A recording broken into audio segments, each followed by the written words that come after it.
Hello, everyone, and welcome. I am Fohammer, and today I am going to be doing something new for my channel. So, if you'd seen my channel before, I had a sort of a demonstration video of how to play Battletech Aces using Tabletop Simulator. The Aces rule set is still in beta, but something I've kind of been playing around with is doing like a full campaign with this. So what I'm actually going to be doing on my channel now for the next I don't know how long it's going to take, a few weeks, maybe a couple of months, but I'm actually going to be running a Hinterlands campaign using Battletech Aces and Tabletop Simulator. So what the purposes of this is, I want to be able to show that Aces again is supposed to be coming out sometime soon before the end of the year, and I'm super excited about it. It's really cool idea that you can play BattleTech Alpha Strike against a simulated AI opponent. What that'll let you do is you can either play solo or you could play like co-op, like you and a buddy versus the AI, something like that. You can even do like sort of a GM type thing where you're playing against your buddy, but he is running the opposing force using the Alpha Strike rules or not Alpha Strike, the Aces rules for Alpha Strike. And it's just a really cool idea. And I've kind of been playing around with this idea because I'm actually participating in a Battletech Hotspots Hinterlands League. And it's really cool, and each player kind of has like their own mercenary force, and you take like opposing contracts, and it's just a really cool idea. This campaign book came out late 2024, I think on like November or something like that. So it's been out for like maybe about like 6 months or so, and it's just absolutely brilliant. This has gotten me excited for BattleTech in a way that I haven't really been this excited about where BattleTech is going since like the clan invasion in like the 90s, going all the way back to my high school days. So yeah, this is really exciting, really cool. I hope you enjoy this, and we'll see how this goes, and maybe I'll have more content like this in the future. So I've already talked about Aces. I'm not going to go over that again. It's just a way that you can simulate an AI opponent using cards. You can watch my other video to get the full rundown on that. I'm not going to explain the whole thing right now, but you'll kind of get the gist of it as I go through this campaign. But what is BattleTech Hotspots Hinterlands? Again, this is a campaign book that is set in the beginning phases of the Ill Clan era. So for those that may not be familiar, I'm not going to go through all the BattleTech lore, but basically the Ill Clan era starts with Clan Wolf defeating Clan Jade Falcon in the trial for terror, I guess. But basically, Alaric Ward and Clan Wolf won. They now control Terra and are basically like setting up, their Ill Clan new Star League, the Third Star League, whatever you want to call it. I'm not quite as interested in that. I'm not a big fan of Alaric, and he is kind of like a villain type character that he's kind of gone into that role. So it actually makes it, I guess, a little interesting, just that he's kind of like, the BattleTech equivalent of like the big bad that everyone wants to take down. But I'm not going to go into that. What this is about, and what I think is really brilliant about this, is when the Jade Falcon Tumen left their occupation zone to go fight Clan Wolf for Terra, they took their entire force with them, almost their entire force, and basically left their occupation zone like wide open. They got destroyed. I mean, there's literally like, I think like 120 something mech warriors left alive in Clan Jade Falcon, and they've been kind of like created as they're still Clan Jade Falcon, but they're kind of like a subservient clan to Clan Wolf. And they're still on Terra, but their occupation zone is wide open. There's still some remnants there. There's still like some garrison forces, but they're basically on their own.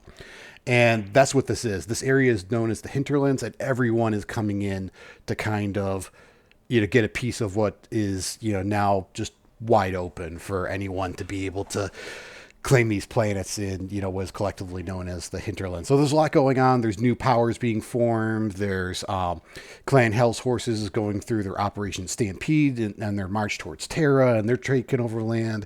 The Lyrian Commonwealth is trying to reclaim lost planets. There's other factions involved. There's, the Tamir Pact, I think it's called. That's, kind of breaking off from the Lyran Commonwealth. There's just a lot going on, and it's a great time to be a mercenary. So as you can see on the screen here, I got my PDF open, and I'll put the links to this where you can buy this if you want like a hard copy, if you want like a PDF like this. And I love the artwork, and this is just like classic. Uh, Hinterlands stuff, these mercenaries. This is like Battletech stuff here. But it's just absolutely brilliant. And like I said, this has gotten me excited in a way that I haven't been excited in probably like 20 plus years for Battletech. So, again, what this is a mercenaries campaign, or at least designed to be a mercenaries campaign. I won't go through all the rules here, but just kind of give you the gist of it. You can set up your mercenary force. The ones it provides in the campaign book here are from 4 potential backgrounds. Either you're coming from Lyran Commonwealth background, Clan Jade Falcon, a pirate background, or you're a mercenary company that's just kind of breaking off maybe from another mercenary company and striking out on your own. So it has like some example lists here, and there's different options for starting out. You can start it. Ideally, you would start at like scale, what it calls scale 1. That's basically a 100 point value force, which is basically going to be the equivalent of like a partial lance, or maybe like a combined force lance. So maybe like a couple of small mechs, maybe like a couple of mediums and like some tanks and stuff, or maybe you can get some heavies, or a couple of assaults in there. But basically, you're not going to have like a full lance. And it does have, information down here. You can really pull anything you want from like the master unit list, as long as it is available in the Ill Clan era and fits under that 100 point value. There are options to start at higher point values and basically be like a full lance or like a mixed company. But for this campaign, I'm just going to be starting at the base 100 point value. I'm also not going to be going into the master unit list. I mean, you can really kind of like, and we've kind of seen a little bit of this in the league that I'm in, where you can kind of go into a deep dive in that and really find like some game breaking mechs in there. We were just talking about the other day in the Discord chat about how there's like a Banshee that's almost like 100 points in itself, and it can like solo, like a lot of other forces, especially at scale 1. It's crazy. But yeah, so you start up with your starting force here, and I'm actually you basically have to keep, as a mercenary, keep track of your expenses and everything, negotiate your contracts and stuff. Again, here's information for battlefield support. Again, this is all in the Alpha Strike Commander's Edition rulebook. I may reference that at a few points here. You have a war chest, which at scale 1 starts at 3,000 support points. You'll see it interchanges a lot in the book between war chest and support points. Basically means the same thing, SP. This is kind of like your currency for your mercenary campaign. And as you do different things, you repair mechs, you get paid out for your contract, stuff like that. It'll adjust your SP points. Again, scale, starting at the 100, your initial scale is scale 1, which is the equivalent of 100 point value. For scale 2 is 200 point value, and then scale 3 is 300 point values, and you have to be under that cap. So at scale 1, you can have more than 100 point values in your mercenary force, but you can only field a maximum of 100 point value of units, and the opponent is the same way. The opponents, since I'm doing this as a solo campaign, will be randomly generated, but I'll get into that in more detail in a second. So again, not covering a whole lot here. You do have reputation. It'll go up and down as you win or lose what it calls tracks or missions. And then different contracts have different conditions that have to be met in order to win the contract. And winning a contract will cause your reputation to go up, and losing will cause your reputation to go down. Reputation really doesn't have an impact on the game, other than just how you can negotiate your contracts. Basically, the way this works is there's a few different things in here that you can adjust. There's your base pay, which is how much you get paid every month. Your maintenance costs, which is at well, base pay is equal to 500 SP a month at scale 1. Your maintenance cost is also 500 SP a month. Combat pay, if you win a track, you get 500 SP at scale 1. If you lose and don't break the contract, you get half that, 250 SP per scale. If you win all of the conditions, you get basically bonus pay. You get 175 or 100, sorry, 750 SP per scale. You have transportation costs that you have to cover. You track your jumps. You can either do like a base 300 for every scale. I like to track it individually, so it's basically 50 SP base plus 50 SP for base, and then an extra 50 SP for each jump. We'll get into that more in a minute. Support is how much coverage you take for repair costs, as well as if you lose a mech, how much that your employer will pay to be able to replace it. Salvage rights is another thing.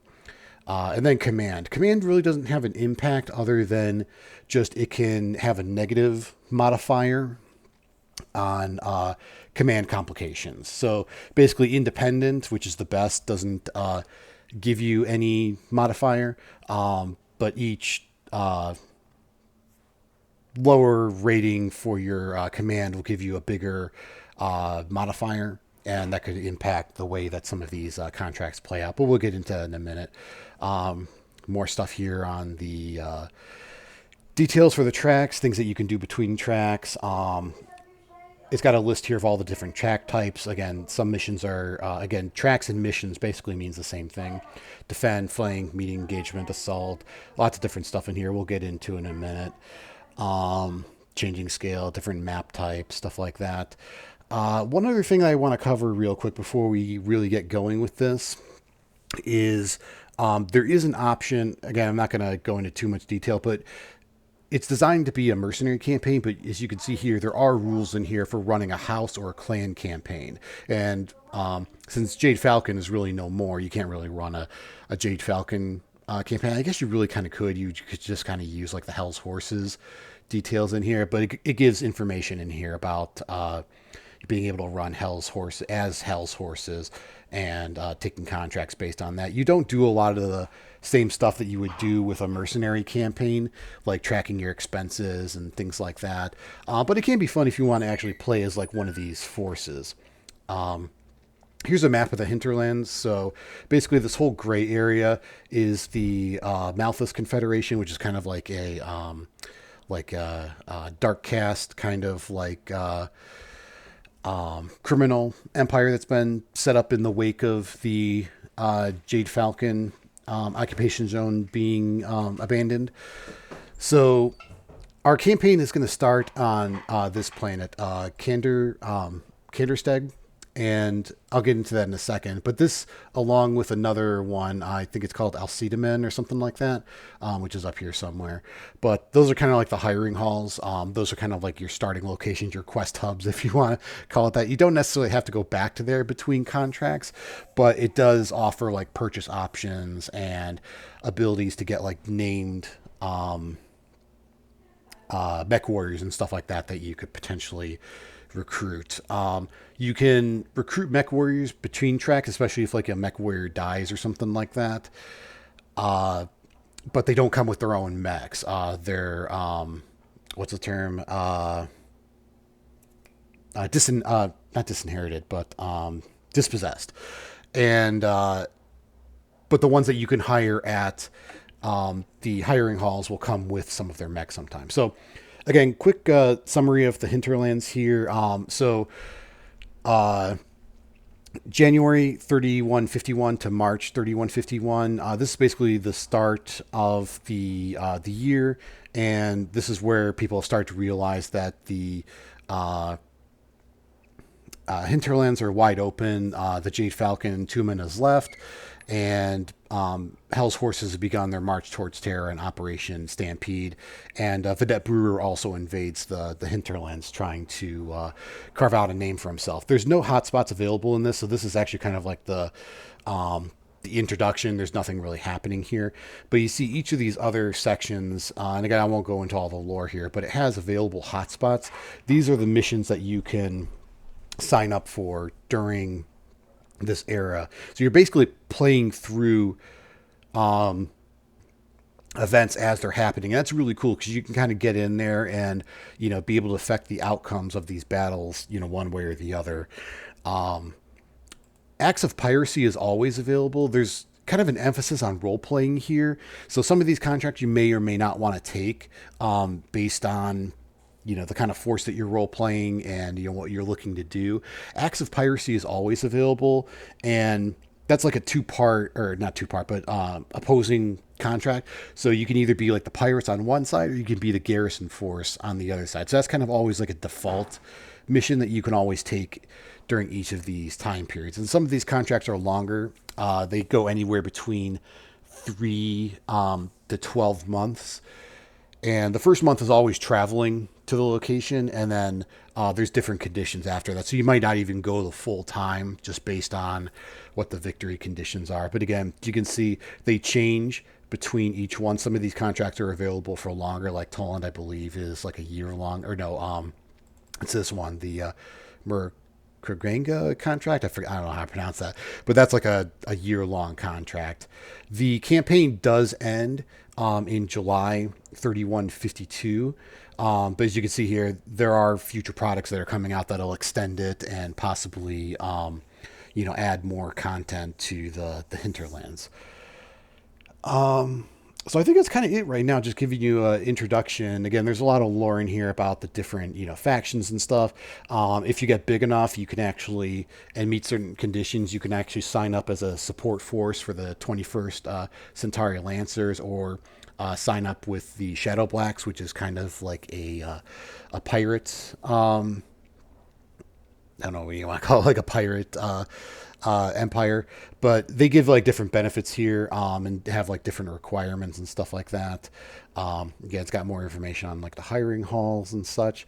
And then this is the meat of the PDF here, is all the different contracts, and I'll get into this in a second. So for this time period, I've actually gone ahead and I've started making a mercenary force that is going to be Lyrans. And I actually got a really cool spreadsheet here. Spreadsheets in space. This is what I like about this campaign, is tracking all this stuff. So I'm actually running a Lyran Commonwealth mercenary force. So the idea that I have is that these guys are basically they're disenfranchised with the Lyran Commonwealth. They've taken a beating during the last part of the Republic era, especially from Clan Wolf and Clan Jade Falcon. And there's a lot of turmoil between where the Lyran Commonwealth is going from here.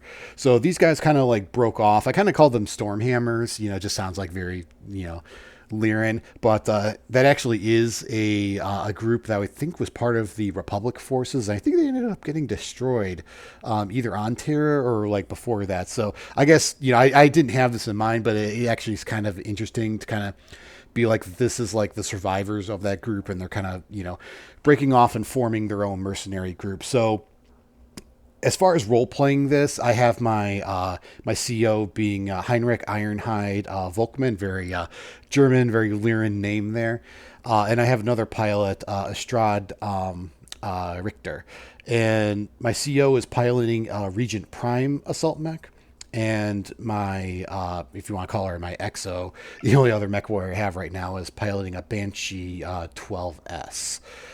So 2 assault mechs there. This might be a little bit OP, just because these assault mechs, I've found just through experience in this Hinterland campaigns, are really kind of tough to take down, especially when you're starting out at scale 1, because there's a lot of medium, lights, occasional heavy.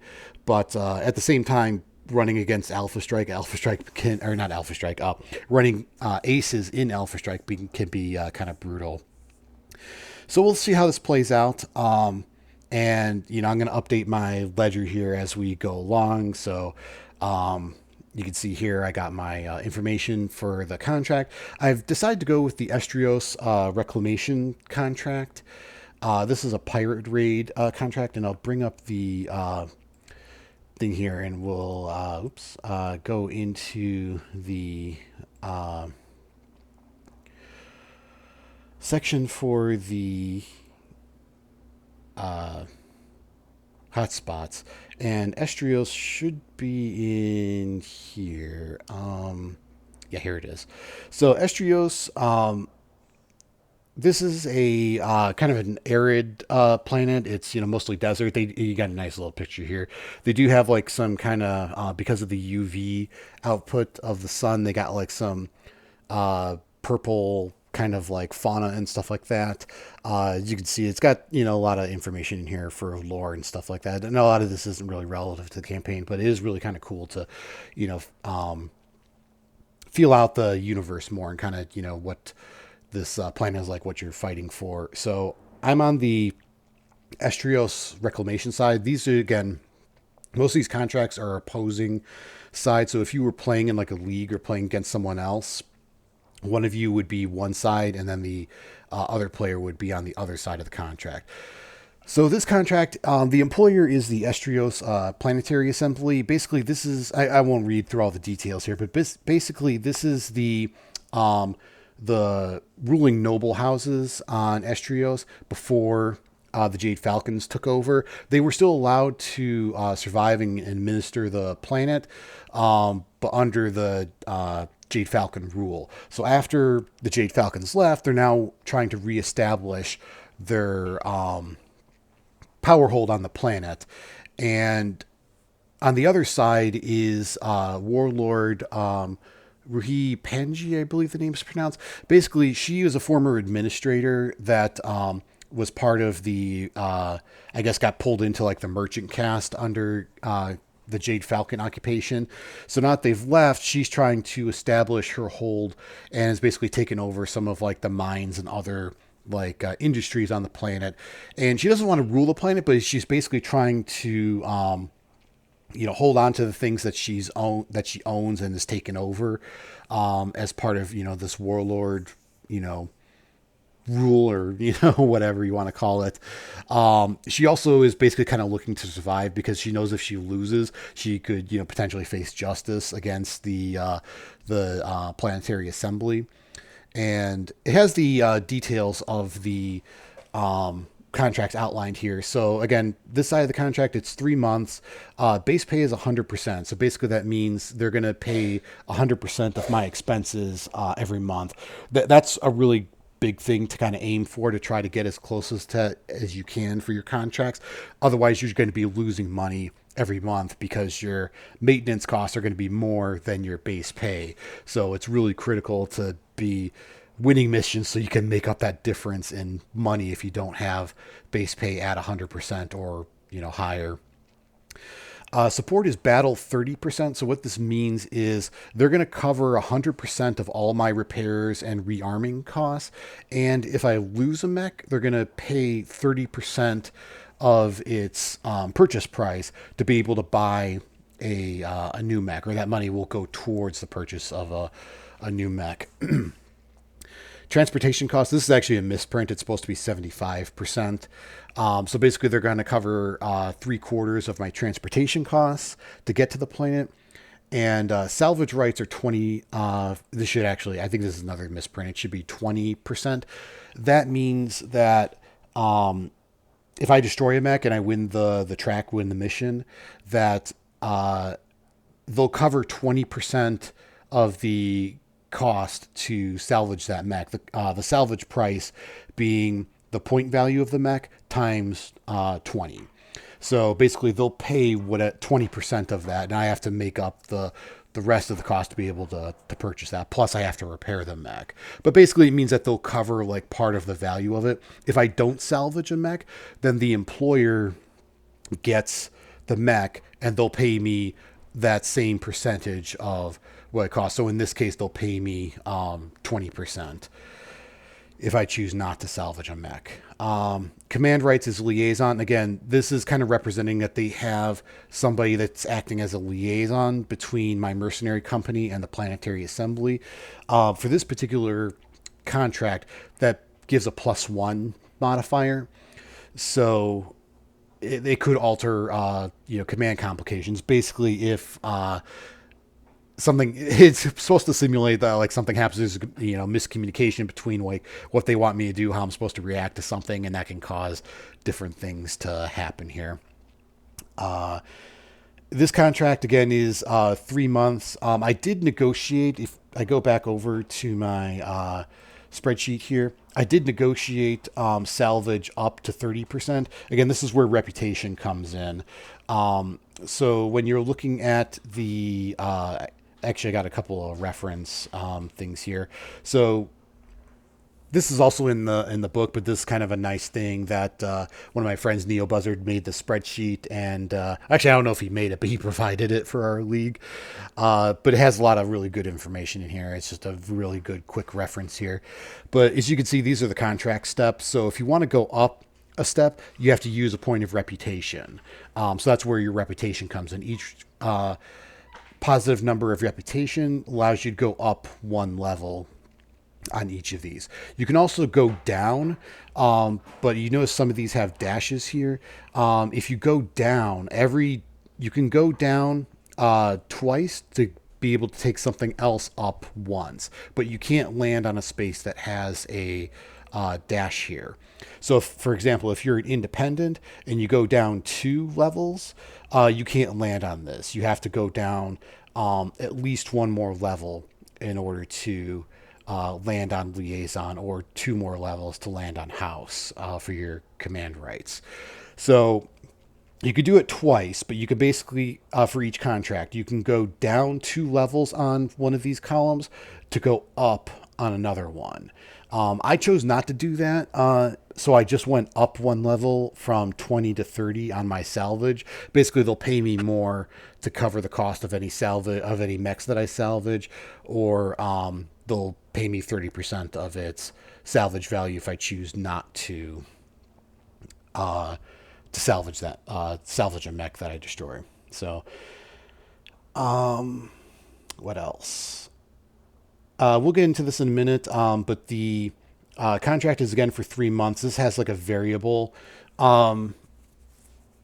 number of missions in this contract. So basically, I roll 2d6. The first number being how many tracks, how many missions are in the first month, or in the current month, and then the second d6 is on the track on this track table here. Which mission? Each type only gets played once per month. So it could be kind of a grind, because there could be up to 6 tracks in a month. And being a 3-month contract, first month is always spent traveling to the planet. So this is basically 2 months of actual combat or missions in this. So you could have up to 12. If I roll badly, I could have up to 12 tracks in this contract that I would need to play through. You also roll for the map type and the command complications, which again you can see on here. 1 to 3 is no complications. There's other things that happen in here where, like, the opposing side could get like extra tanks or something like that. There could be like a heat wave or whatever. And the victory condition for this contract, this is a misprint in here. It says whichever side completes 2 tracks in a row, but it got updated in one of the erratas that it's whichever side has the most victories after the contract. So after the 3rd month, that's the winner. I'm not doing this local support option because I don't have like some of these rules for extra forces. I'm just doing mostly mech on mech combat here. And this one also has options for a temporary hire. Basically, if you can't field a full or 2/3 of the maximum point value, there is an option that you can hire a mercenary, a temporary hire. Angelica, who's a Jade Falcon, but she comes with her own mech, so you could potentially hire her if you, for some reason, can't field a full force. There's also Jade Falcon watch elementals on this planet that you could potentially hire as well. And also each month you can roll on this table for what kind of mechs are available to purchase on the planet. Basically, you're looking for a I think it's a 6+. Yeah, 2d6. On a 6+, there's one mech. On a 10, there's two.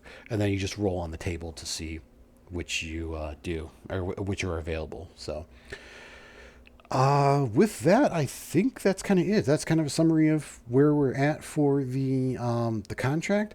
The only thing I'm going to do here is I'm going to bring up the opposing force table. So since the warlord, the opposing force, is hiring mercenaries, I'm basically going to roll on this chart over here, and this will tell me the opposing forces that I am going up against for this contract. And then I'll input this information into TTS, and then we can get started. So I'm going to switch over to TTS real quick. So I need to roll 1d6. Actually, before I do that, because there are some potential modifiers here. So let me go back to Esteros. I need to first, I'll switch over to TTS here. So you should be able to see that now. I'm going to roll 2d6. The first will be the number of contracts that are in the month. Actually, I need to take a step back here. Again, role playing this out because you're keeping track of your expenses and all that. I'm actually not on planet right now, so let me switch back over to my spreadsheet here. So again, ledger. I'm still on Kanderseg, or whatever the name of the planet is. That's the hiring hall for the Lyrans. So if I go back to here, and I switch up here, yeah, here's the hiring halls.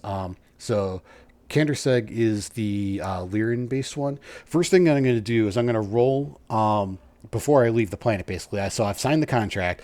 Before I leave the planet, I'm going to see if there's any mech warriors available that I could potentially hire, and then I'm going to roll on the allocation table down here to see if there's any mechs available. So switching back over to TTS, let me. So here's. Yeah, I don't think I was showing it at the time, but here's the charts I'm going to be rolling on for Kanderseg. So again, I'm going to roll 2d6, see if any of these mech warriors are available that I might want to hire. And again, I think these guys mostly come with their own mechs, but then I'm going to roll on the allocation table here to see if I get any mechs available for purchase. So switching back over to TTS. All right. So I got my forces over here already, my Regent and my Banshee. We'll get into this in a second. So 2d6. Let me roll this. 4. I think that's not any of the named ones. So let me switch back over. Yeah, that's just a regular pilot dispossessed, so I'm not gonna pick up anything there. So now rolling on the chart for see if anything is available to sell. Roll 2d6. On a 2+, there's a mech for sale. On a 6+, there's 2. And on a 9+, there's 3. So roll 2d6 here. Let me switch back.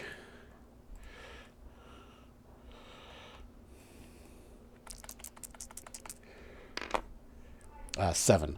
So 7, that is going to be 2 are available. So now I roll 3d6 to see what is available to buy, and I'll do that twice. So going back to Tabletop Simulator here. 3d6. 10. So a 10 is a Star Slayer. Not too bad. Star Slayer 4C. And then I'll roll again, see what else is available. 6. 6 is going to be a fire starter. Not too crazy about either of those mechs. The Star Slayer is going to be the better of those two, but let's see, how much would it be to purchase this? The purchase value is 20 times the point value. So Firestarter is 20. Sorry, is the point value times 40. So that's going to be 1080 for the Firestarter, and then the Night Sky is going to be 1240.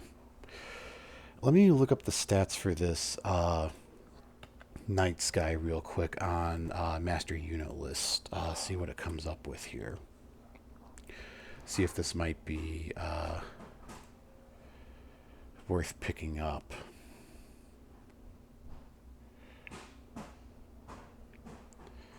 Come on. Master Unit List is a little slow. There we go.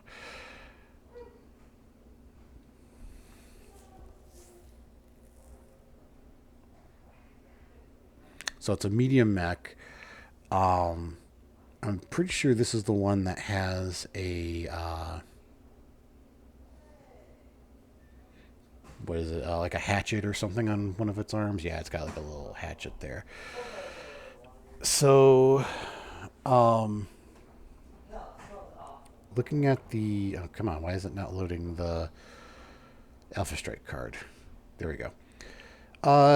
It's not bad.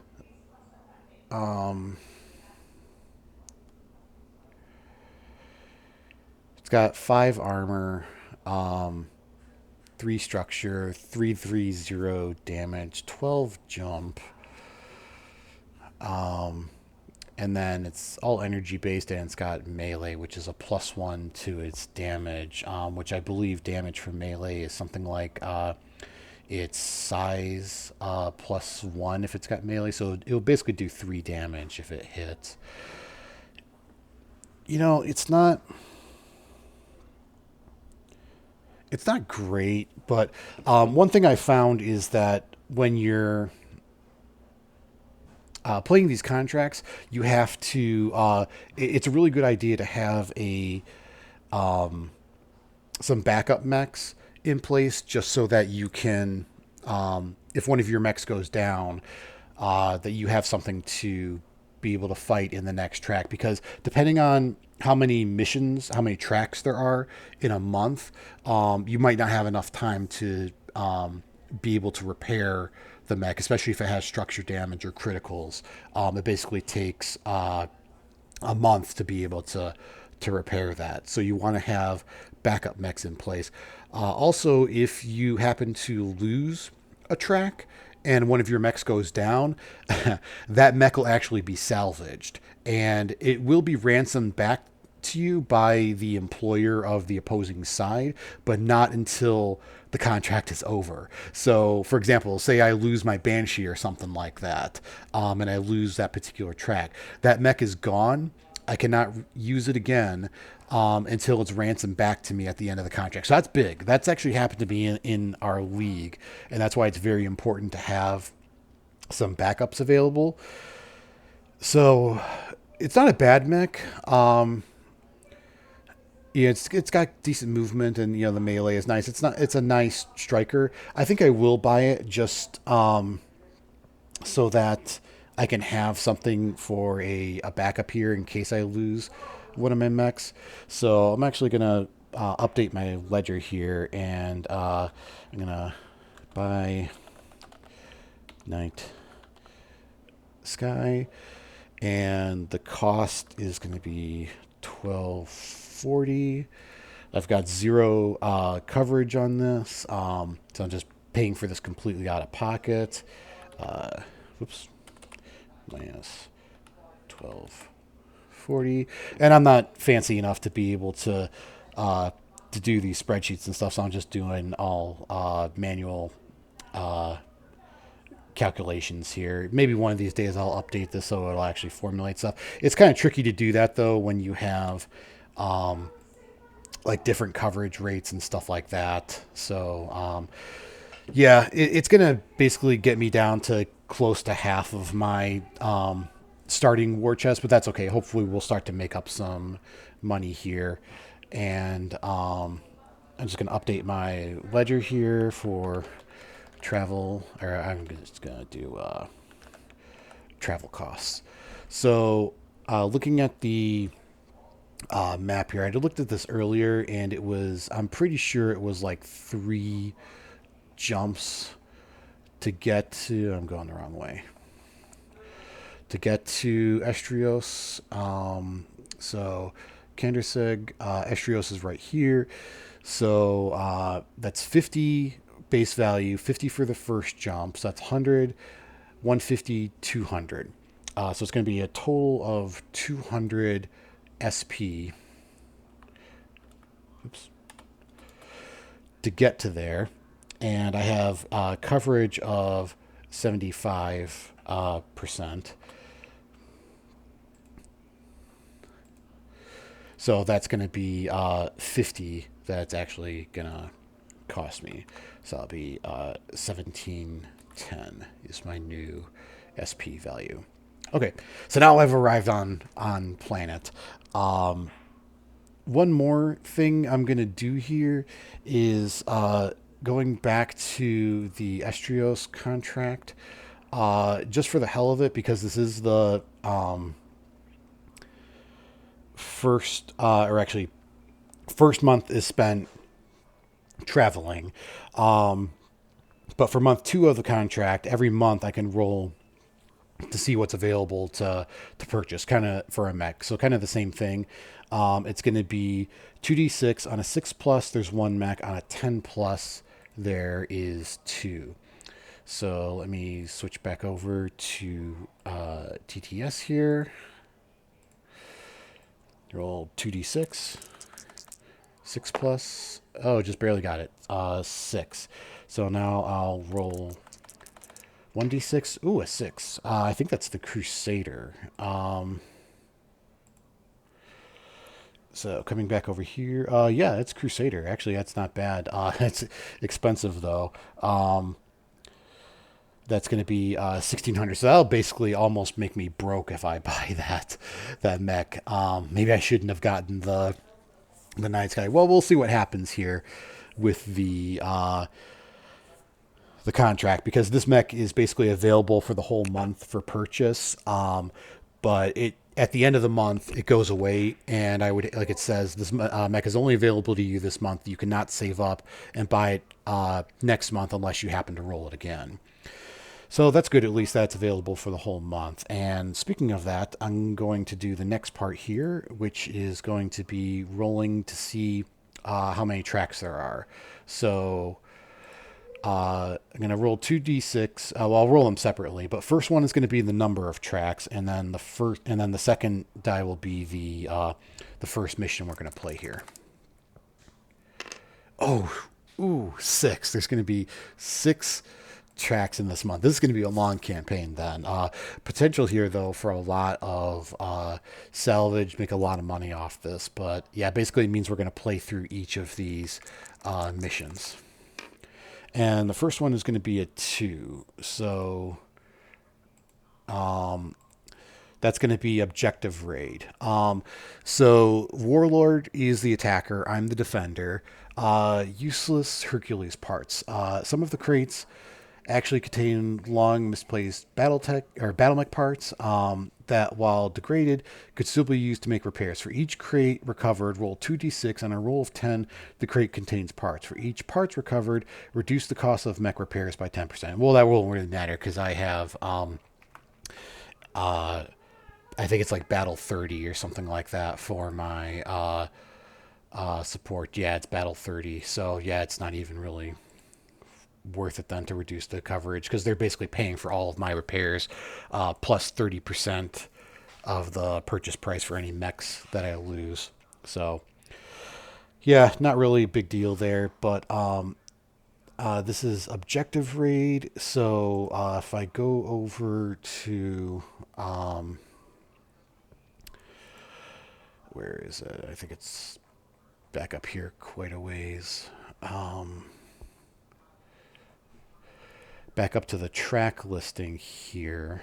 Let's see. Objective raid. Defender, which is me, sets up on a short edge as their home edge. Attacker gets the opposite edge. Defender will place 6 medium buildings within 10 hexes of the center of the battlefield. Attacker's force enters from the home edge. From their home edge is the opposite edge. Defender begins track with all units in the playing area. At least half the defenders must be within 6 hexes of designated buildings before the start of the track. The defender designates 2 of the 6 buildings as the objectives. So the objective for the attacker is they need to basically carry off some equipment, and they get 50 victory points for each one they carry off. The defender, I get 50 for each unit destroyed. So it's kind of interesting because this could be basically what happens here is that each of the attacking mechs, which will be the opposing force here, can carry, based on their weight class, a number of components. But it has to be a mech with hands that can basically pick up and carry the components here. So the track ends after the end of each turn where one side has no units in play, or after turn 10 in Alpha Strike. So basically a mech. And the way that we ruled this is that a mech with hands can assist. We did this in my league, that a mech with hands can assist to load up components on a mech that doesn't have hands. So basically, if you get into a situation where, you are trying to load up as many components as you can, but a mech that has hands can assist with loading it rather than having to have like infantry or something. Because again, the way I'm doing the rules here for the opposing force is that there's not going to be like any infantry or stuff like that unless we happen to roll like extra like tanks or something like that. But we'll get to that in a second when we do command complications. So next thing is we're going to roll the opposing force. So this is scale 1, and they're mercenaries on the opposing side. So based on the track we were just looking at, there's no modifiers here. So it's just a straight 1d6 to see what the opposing force is going to be. 2. So that is going to be, they're all going to be skill 4 pilots because you use the gunnery in Alpha Strike for skill 4. So it's going to be a commando 8S, a spider 7K, a centurion DA, and then a Hermes 2 5SA. So I am going to load these up into the master unit list. So bear with me for a second because I'm going to import this stuff into Tabletop Simulator. This is what's really cool about this is you basically go into the master unit list and you can copy the link here for the Alpha Strike card, and then you just go back into Tabletop Simulator, and over here I have the opposing force. So I'm just going to go in here, customize, paste the link, do import, cancel, and there, you got your card right there with all the stats and everything on it. So I'm going to take a minute and I'm going to just enter this information. And normally going forward, I would have this stuff already entered in. I'm just doing this now in my first video so you guys can see what I'm doing here and how I'm getting this information into TTS. So Spider 7K, and again, all these guys are skill 4, so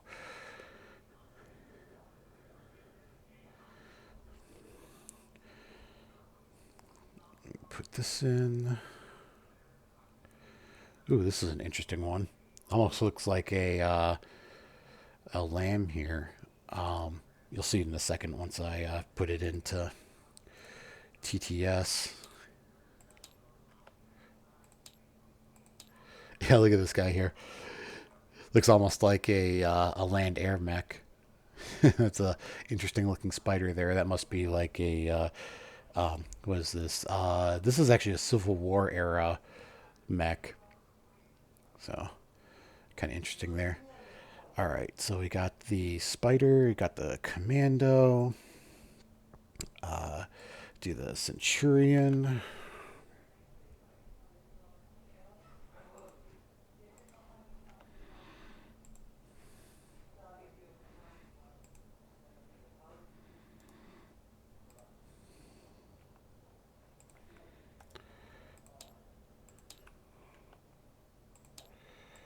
There's a centurion.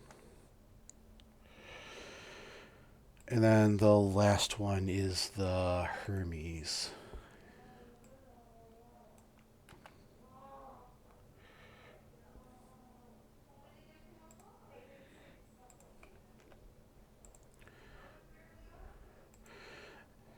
All right. Hermes. Nothing special for this guy.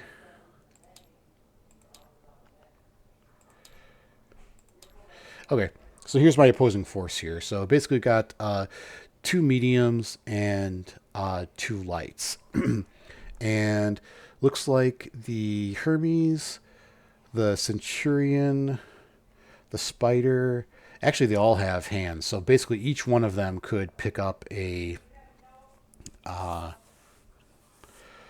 component here and be able to get off the map with it.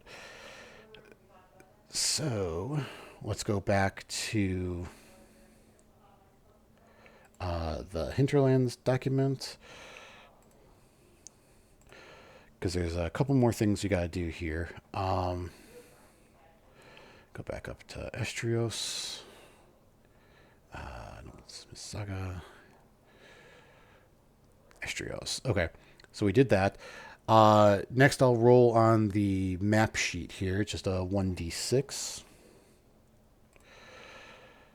And ooh, that's a 6 with a +1, so that's not good for me. So that'll be a 7 for me. Basically, unexpected stands. Or wait a minute, I'm sorry. I was rolling on the map. I said first, so it's washout is the map. Sorry there. Washout deserts. So coming back to Tabletop Simulator, I'll do command complications on here in a second. Go into the map thing. Again, this is a desert planet, so washout. Don't really have anything that's quite that. Maybe this one. Yeah, I guess we'll say this one. So for scale 1, you use these smaller maps. This has kind of been something we've gone back and forth on in my league for Hinterlands, and I get it. People want like space to like move around and stuff like that. So a lot of times we'll put like two of these maps together, or sometimes use like a custom made map that's a lot larger. At scale 1, though, it just makes it kind of like take that much longer, and it's kind of harder to like move around and stuff. So I'm just gonna, again, the whole purpose of this is just kind of like stick to the book and just kind of try to play this as much as as close as I can to being able to uh, not need anything else, or not having like any custom rules or anything. So it says I can place 6 buildings, so I'm just going to make some copies here. It did say 6, right?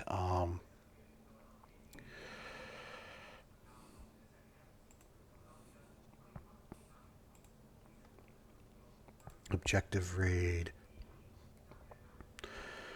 6 medium buildings, any height, within 10 hexes of the center. So that's pretty big. That's basically, anywhere on the on the map. I am going to scale these down a bit, though. All right. So I think maybe... So the center is like about here. So, because it's 17 hexes across from end to end. So that's going to be somewhere around, yeah, 8 or 9. So, 1, 2, 3, 4, 5, 6, 7, 8. Yeah, it's basically like anywhere on the map. So I think I'll place 2 of them. Oh, you know what? I need to turn the snap and grid off because it doesn't quite line up to the hexes underneath. That's why it's not snapping correctly. So there's 2 there. 1, 2 there, and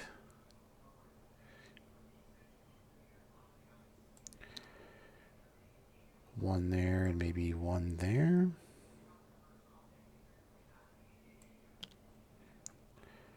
Yeah, I think that'll work. Okay.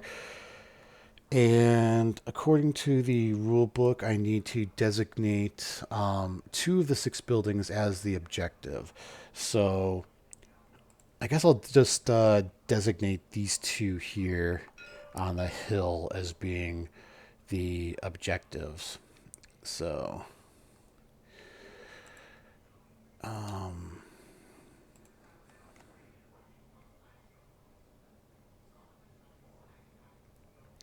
and I think I'll declare this edge as being my home edge, so the opposing force will come in on that side. So I'll just set up my units here. I don't have a miniature for the Regent Prime, so I'm just using, if you notice here, I'm just using a Hunchback 2C. It's kind of, the Regent's kind of like an assault Hunchback, and then using the Banshee here, kind of dark bluish color for my force. Oh, I need to get forces out for the opposing side. So I'll just do Commando, Centurion. I don't think there's a Hermes in here. Oh, there is. And what was the other one? Oh, a spider.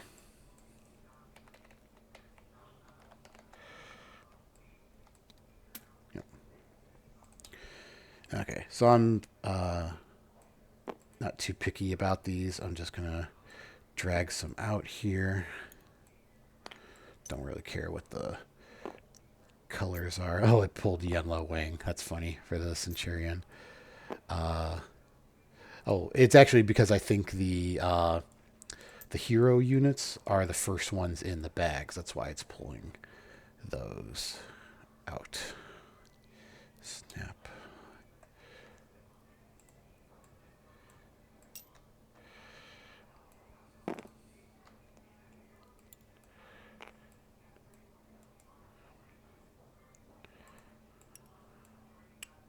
Why is it?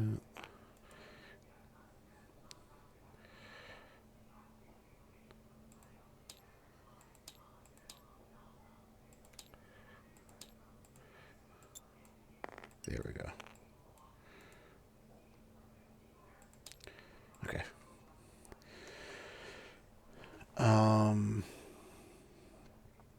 Let's see. Anything else? Oh, I need to roll for command complications here.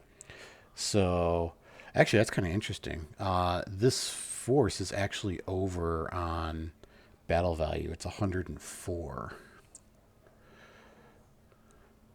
It is right, isn't it? 27, 25, 28, 24. Yeah. That's over on value. It's 104 battle value. Well, I won't sweat it. we'll say it's close enough. I'm not gonna pull a unit off. That's just it's not gonna give them any BSP. I had a card out here for being able to do the BSP, but as far as the Alpha Strike cards go, I'm gonna move these to the side over here because we don't have any brawlers. We got a skirmisher and 2 strikers. I'll move the sniper one off too, just so we're only using the decks that apply. Skirmisher and striker. Yep. Okay. Let's see. Going back to the PDF real quick and go back to Esteros. Or Esteros. Last thing to do is roll command complication. Again, like it says here, I had a +1 for liaison, and you roll this for both sides. So I'll do the 1d6 for me first, and then for the opposing side. Switch back to TTS here. All right, +1 for me. So that's a 5 for me, and then just a straight d6 for the opposing side, a 6 for them. So going back here, this will be interesting. So, oh shit. So what was that? A 5 for me. Local forces have chosen to throw their weight in behind one of the factions and lead their or lend their minimal assistance. 2 additional vedette medium tanks are in the opposing force. Crap. And then they have a 6, which is Heatwave has made the already punishing desert conditions even more so. All battle mechs build up an additional 1 point of heat per turn, while ground vehicles suffer minus 1 MP penalty to their flank speed. But for Alpha Strike, it's -2 movement to all ground units. Okay, that's going to be big. I'll have to remember that. But for the opposing force here, so apparently now I got to go back into the master unit list here and pull up the det medium tank. It's not too bad, but still that's 2 extra forces on the field that I have to account for now. So that's kind of let me make a copy of this.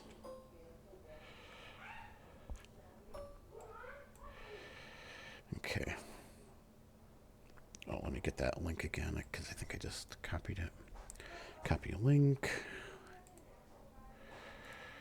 Here.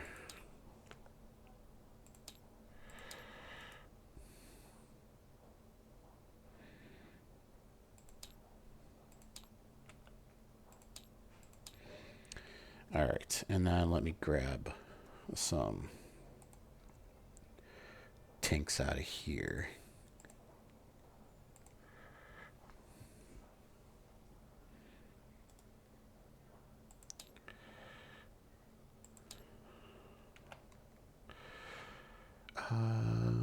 For that medium tank, yep, here we go.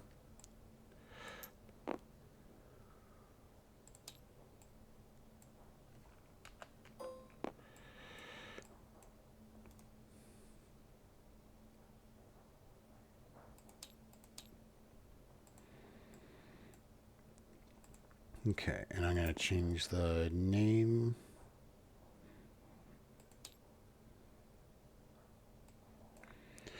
So this one will be number 1.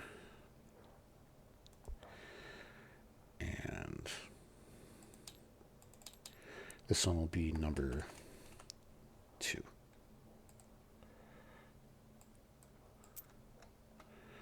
All right, geez, they got a pretty nice force over there. And actually, these are both brawlers, funny enough. So I got to add this deck back in for aces. Okay, That's it. So I know I've been kind of going on for a while. Thank you for, bearing with me here while I get set up. Again, next time I'm going to have a lot of this done beforehand. So hopefully my videos for this campaign going forward will be faster. But yeah, I think we're basically ready to go now. Let me get a set of dice over here. I think I'll just use these for the mercenaries because I'm going to need to roll initiative here for them in a second. I'll make those a bit bigger. All right, my forces are on. I did highlight this Regent Prime as blue. It's highlighted in blue because that's my commander. They don't get anything for destroying my commander, but just if we need to, that's the mech that he's in. If we need to track it for some reason, so they got no BSP. I get the default five BSP, so I got one sniper, one heavy air cover, which is funny because I was planning on them actually having some BSP. Well, actually, they should have five, yeah, because they always get the base five. So I think what would they do?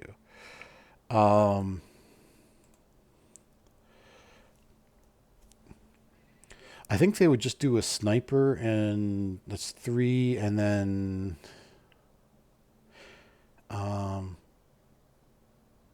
let's just do we'll do heavy strike and then light strike, one of each for offensive aerospace, just to keep it simple. So just gonna modify the card here just so I remember.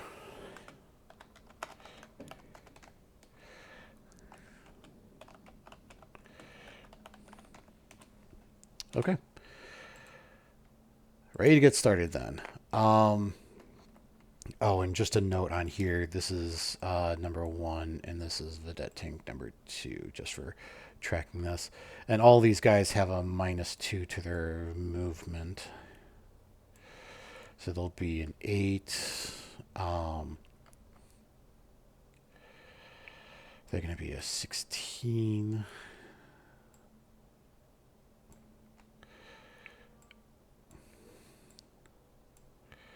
14,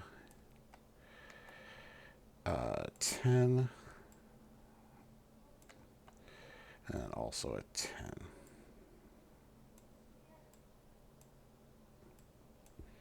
Okay, I think we're ready to get started then. So initiative, 2d6,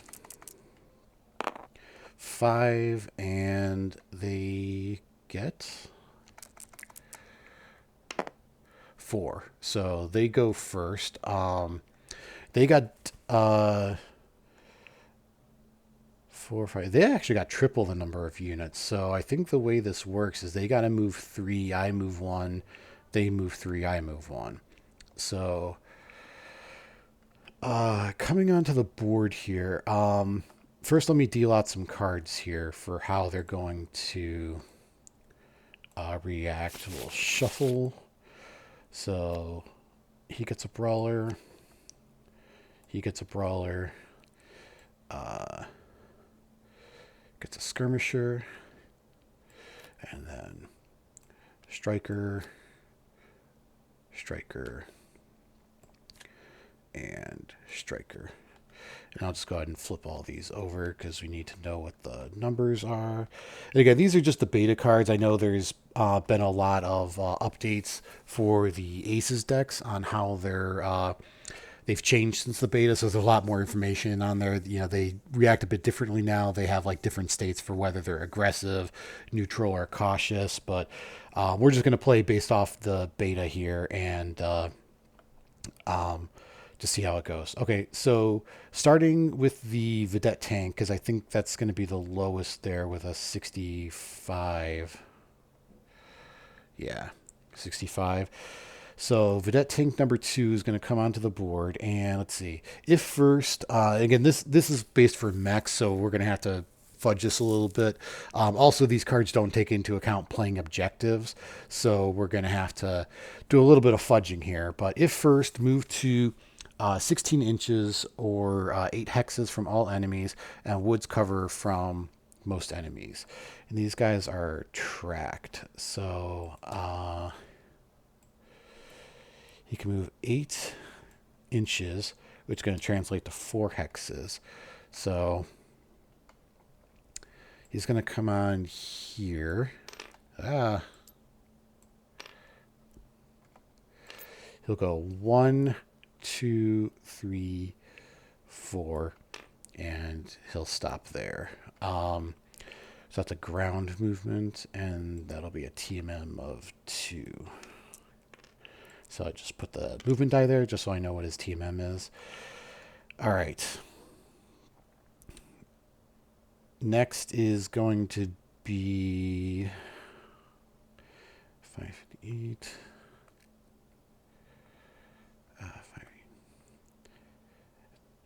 5, 8, 5, and 5, 8, 4. So I think it'll be this one that is next. Yep. Okay, so it's going to be the Centurion.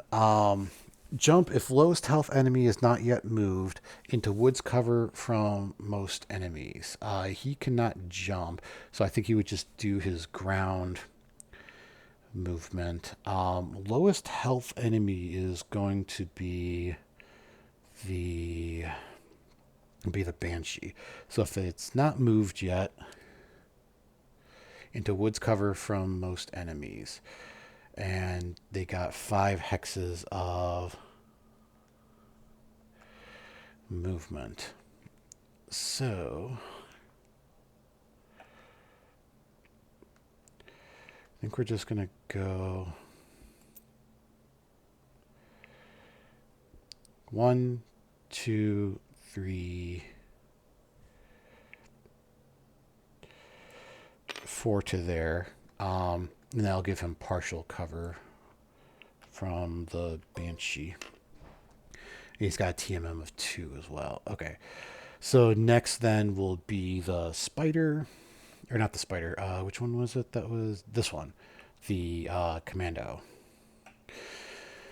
Commando, sprint if no enemies within 12 hexes to where fewest enemies in line of sight. Well, 12 hexes is going to be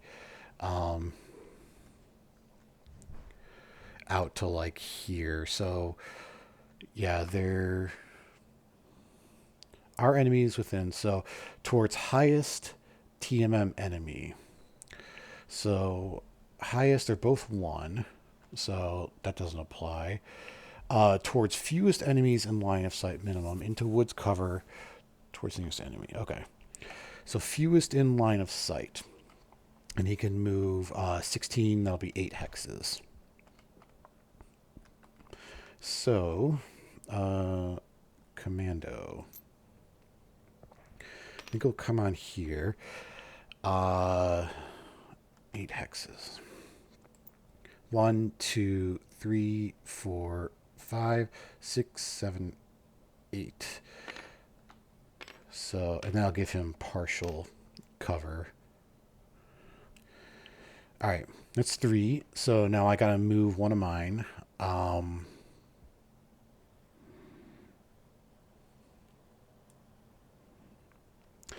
think the Banshee will move by not moving.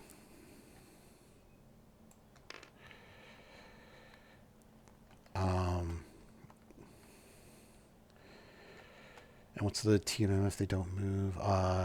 They don't move, yeah, so I'll just leave it as a 6 then. But I gotta remember he's got a -1 for the standstill.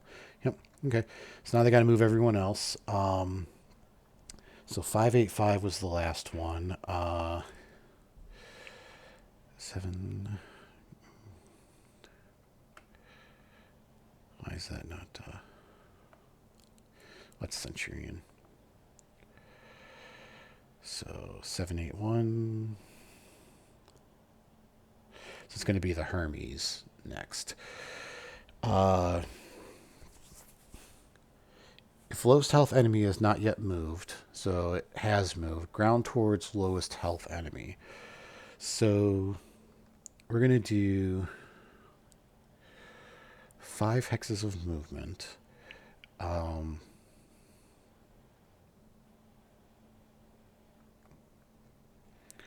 I forgot to put a die out here for the commando. He's got a TMM of 3. Oh, I should be tracking the rounds here too. Round 1.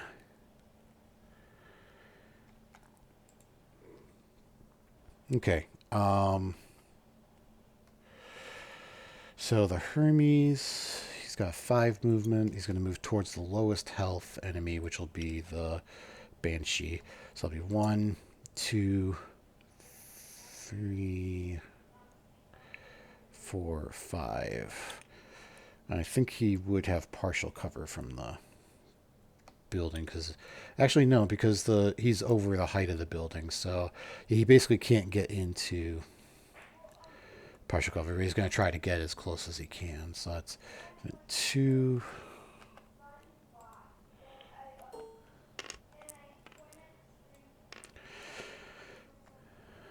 And that was 71. So I think next is going to be the Vedette tank. 1. Stand still if no enemies within 6 hexes. And at least 1 enemy in line of sight with TMM 1 or less. Okay, so he's actually going to come onto the board. Because, oh, wait a minute.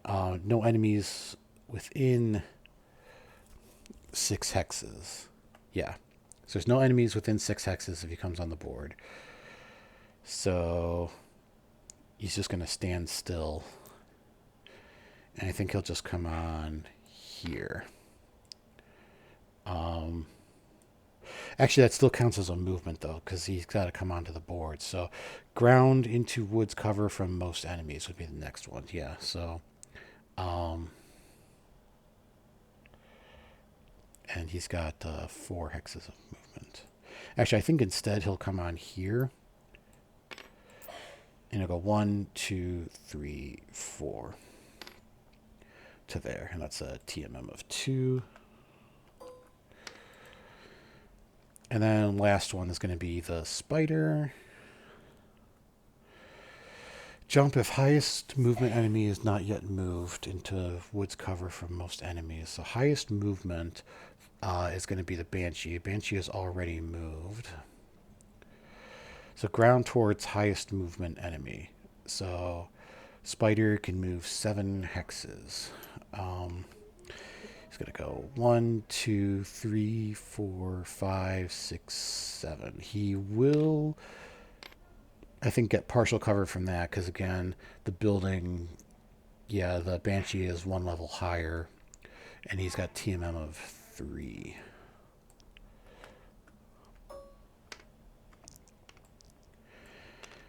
Okay. And then the Regent is the last one to move on my side, and he can move 3 hexes. 1, 2, 3 to there. Okay. Firing phase. So normally I do the BSP first, because if you do it later, it kind of alters the priority and targets. So I think we're going to... if I were playing this, well, you know what? I'm not going to do BSP for the opposing force, because looking at some of the way that it operates in Aces, that there is...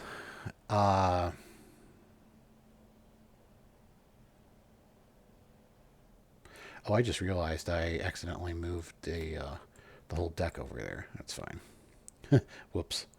For Skirmisher. That's all right. We'll just take that card as being the one that was dealt out. It's too late now.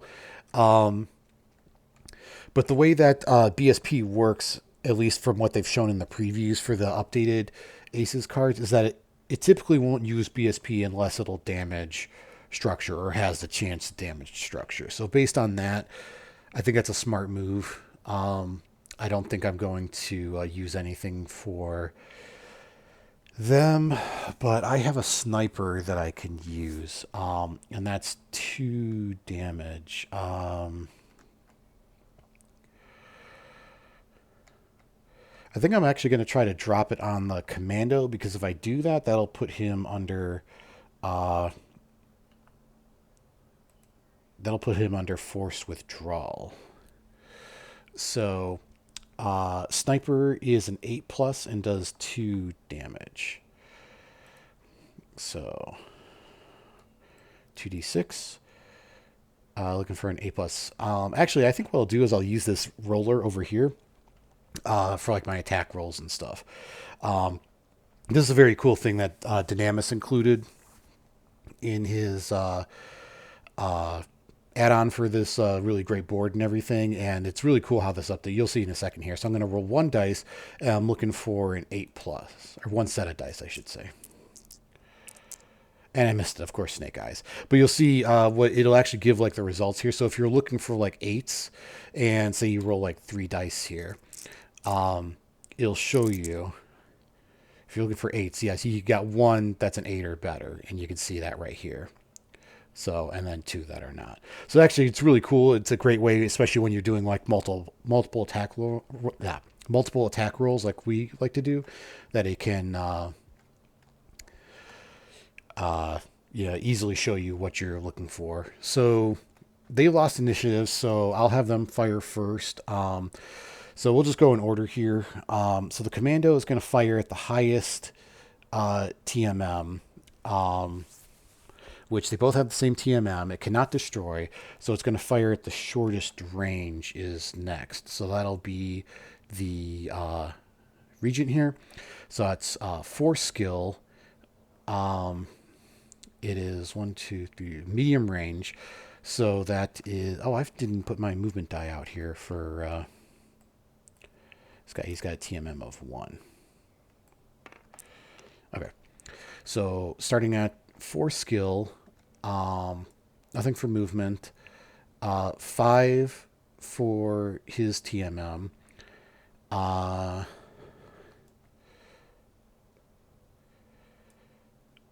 don't know what the rules are for partial.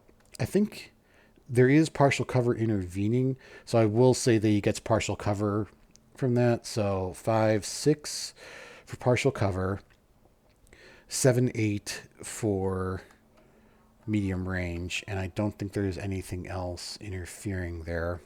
So commando medium range has 2 dice. So what did we say it was? 4, 5, 6, 7, 8. So 2 dice hitting on 8s.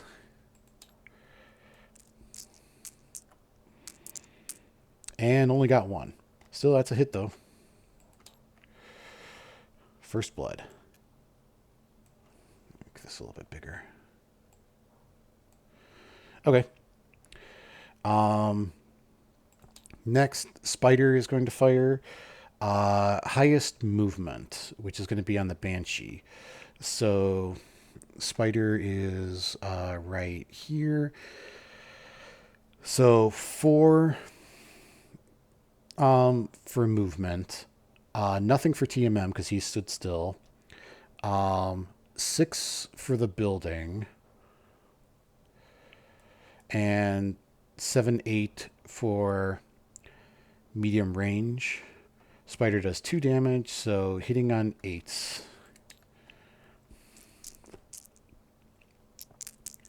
Oh, geez. I got both of them. All right. This is how it's going to be. Going to get my ass kicked by Alpha Strike again in my own Hinterlands campaign. All right. Centurion. Can't destroy anything. Lowest health. So lowest health is going to be the Banshee. Centurion is over here. So, actually, can they see each other? He's the same height as that hill next to him.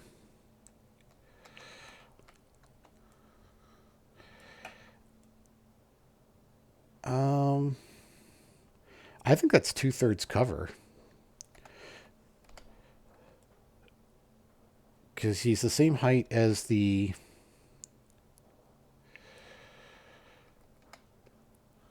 Yeah, I'm going to say that's 2/3 cover. It would definitely be 2/3 cover the other way, the Banshee onto the Centurion. So I don't think they can fire at each other, actually. So yeah, he can't fire. I'm just going to say that they can't fire. Hermes will fire on lowest health. Hermes is right here, so that's going to be on to the Banshee. 4 skill. 5/6 for the range.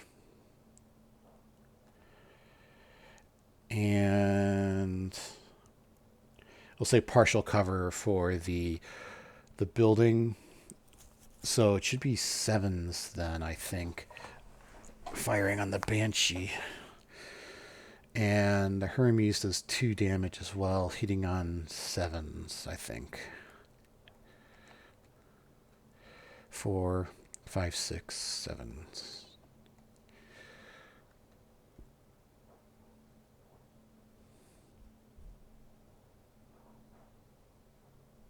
Yep. 2 hitting on 7. 2 sets of dice hitting on 7s.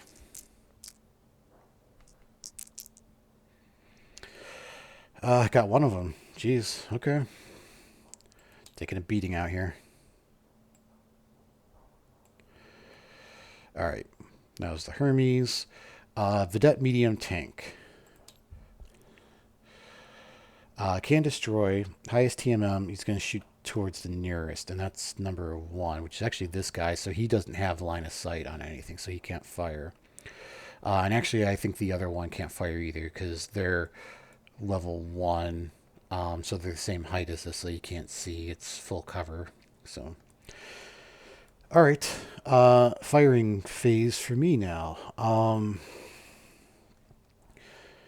Who's the biggest threat here? Actually, they're all the same. And I do short range is 6 damage, 5 for... Oh, I should note that my commander is also a skill 3. I'll mark that here. Sorry for my terrible handwriting. So I think it's going to be easiest to destroy either the spider or the commando. The spider is going to be the shortest range, so we'll fire on him. So 3 skill, nothing for range, 6 for his movement. I think it's just 6s then.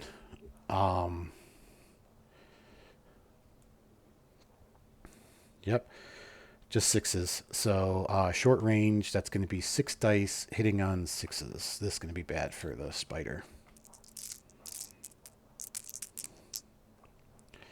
4 of them. So that's actually enough damage to put him in force withdrawal.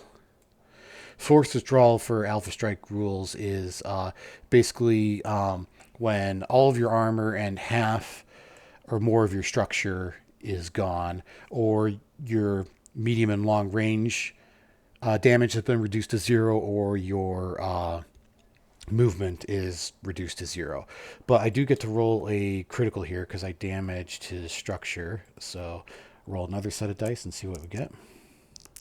Oh, boxcars. That is unit destroyed. Yep.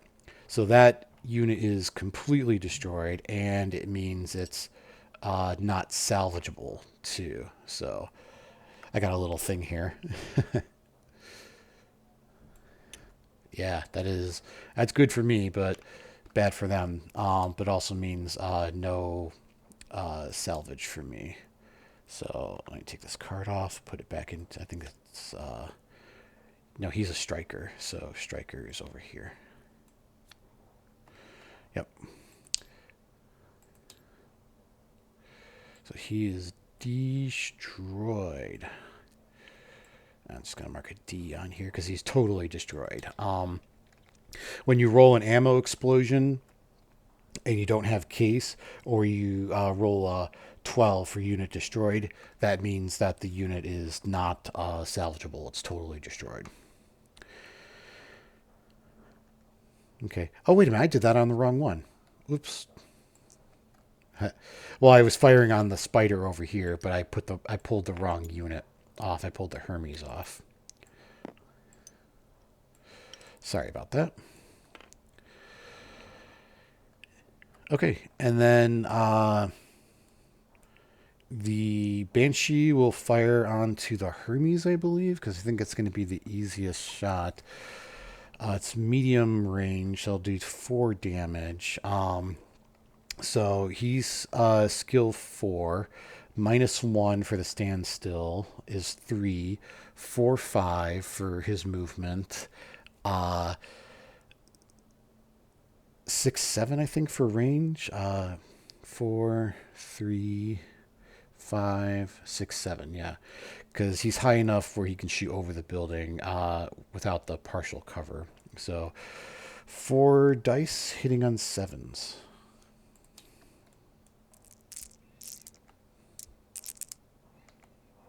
And got 2 of them. Yep.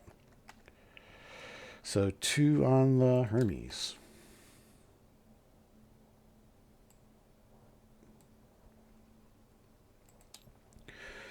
Three more damage and he'll be under forced withdrawal.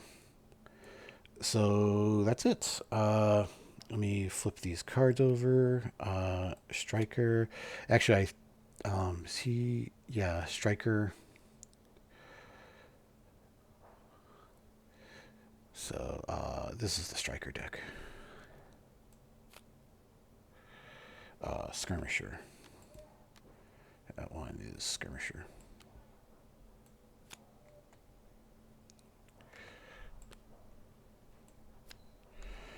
And then 2 Brawlers.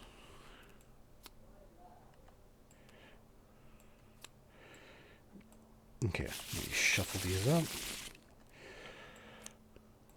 1 Brawler. 2 Brawler. Skirmisher.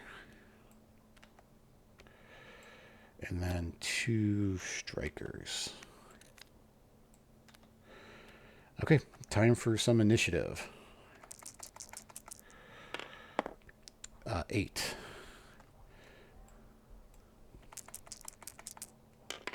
Nine. I won initiative again. Round 2. So they gotta go first.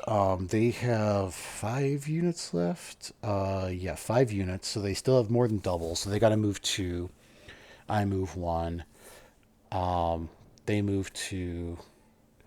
Or no, they gotta move 3. I move 1. They move 2. I move 1. Okay. So looking at numbers, this tank here, medium tank 1, this is going to be the first. So if first, jump from, well, you can't jump, but move 8 hexes from nearest enemy and no enemies in line of sight. Or so basically he's going to pull back to 8 inches from nearest enemy. And that's this guy. 1, 2, 3, 4, 5, 6, 7, 8. So yeah, basically he's gonna move 2, 3, 4, 5, 6, 7, 8. He's basically gonna move back 1, I think, because that'll be 8. And he'll have TMF 2. Next one is the Centurion. Jump if lowest health enemy is not yet moved into woods cover from most enemies. He can't jump, but he'll still move into cover from most enemies. The other thing is I think they need to be playing the objectives here, so I think he's going to try to move up to get as close as he can to these objectives over here. So Centurion's got 5 hexes of movement, so he's going to go 1, 2, 3, 4 to there. So then he'll at least have partial cover from the Banshee if he stays there. 1 more unit to move. That's going to be 7, 8, 1. He moved already. I think it's going to be the Hermes. So Hermes, jump, he doesn't have jump, but ground, if lowest health enemy is not yet moved to where woods cover for most enemies. So again, playing the objective, I think he's going to go 1, 2 to there. And since he's next to the building, he would have partial cover. Actually, I think he would have total cover, because if we're just going based off the height of the building, we'll say it's too high there. So he will have total cover from the Banshee if the Banshee doesn't move.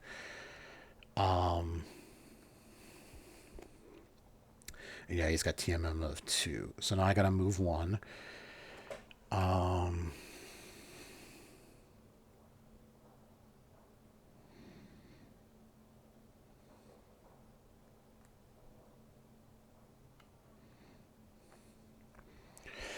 Banshee has 8 movements. That's basically 4 hexes of movement. So 8 movement, it's going to be 3 to there, 6 to there.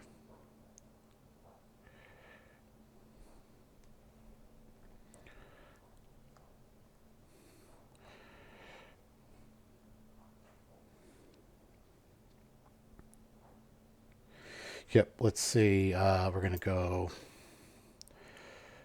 1, 2, 3 inches of movement there. 3, 4, 5, 6 to there. 7, 8 movement to there. And that'll give him a TMM of 1.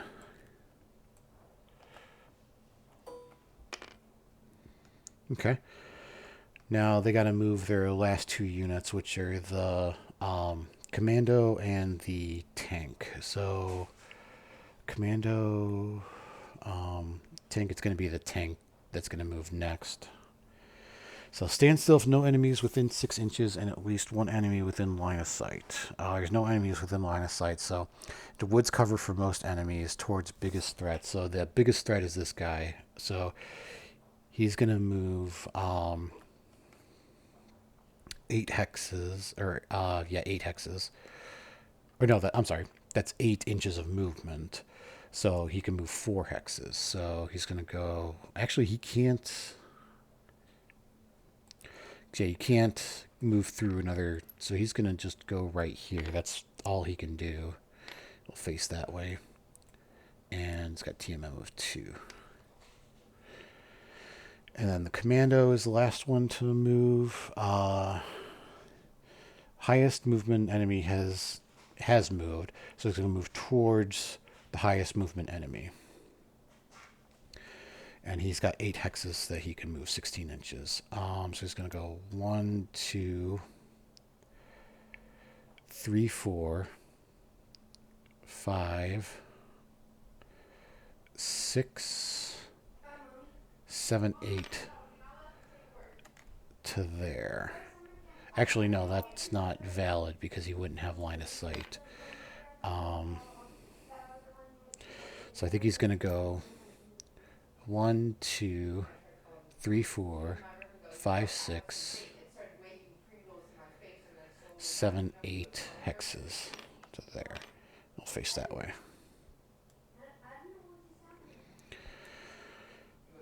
Okay.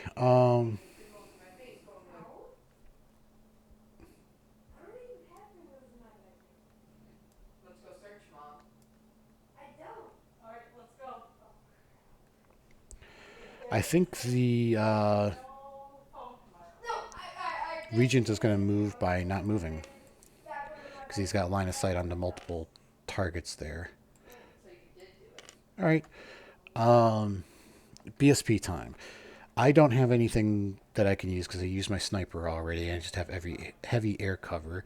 We're not in a situation where they can use anything to damage structure. So I think they're not going to use any BSP. So we'll just go in order here. Commando is going to fire in highest movement. So that's going to be the Banshee. So that's going to be 4 skill. 5 for movement. I don't think he's going to have partial cover because he's high enough. So 4, 5 for movement. Oh, I forgot to put the commando's die there. He's got TMM of 3. Yep. So 4, 5. I think it would just be 5 because he's medium range. So let me double check here. 4, 5. Nothing for short range. Yeah, I said medium range. I meant short range. So I think he's hitting on 5s, and Commando has 2 sets of dice at short range. Yeah, 2 sets of dice hitting on 5s, and they both hit. Okay, 2 more on the Banshee.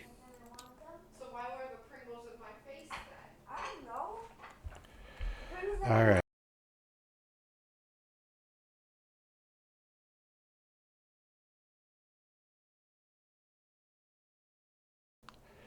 All right. Next is gonna be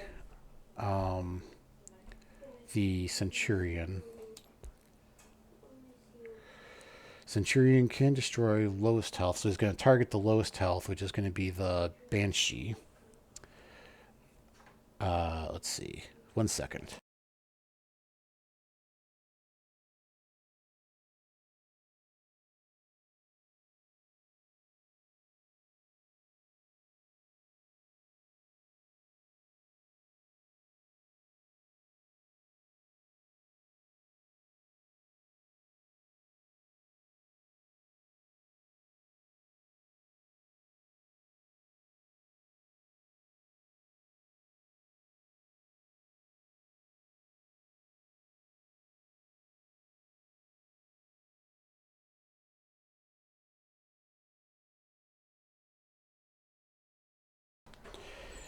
All right, sorry about that. I'm back. So next will be the Centurion because he's going to fire at the lowest health, which will be the Banshee. So skill 4, 5 for his movement, short range. So again, I think it's hitting on 5s, and he's got 2 dice.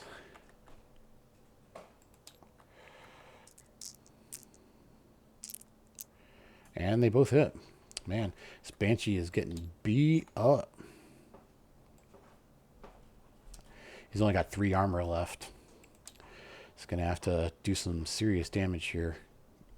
All right, Hermes is going to fire on the lowest health. Man, they are just picking on this Banshee. Hermes firing onto the Banshee. That's going to be skill 4, 5 for his movement. It's medium range, so 6, 7. Open line of sight.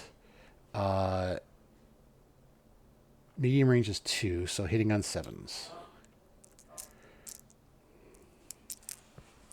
Jeez, got them both. This poor Banshee is just getting beat the hell up.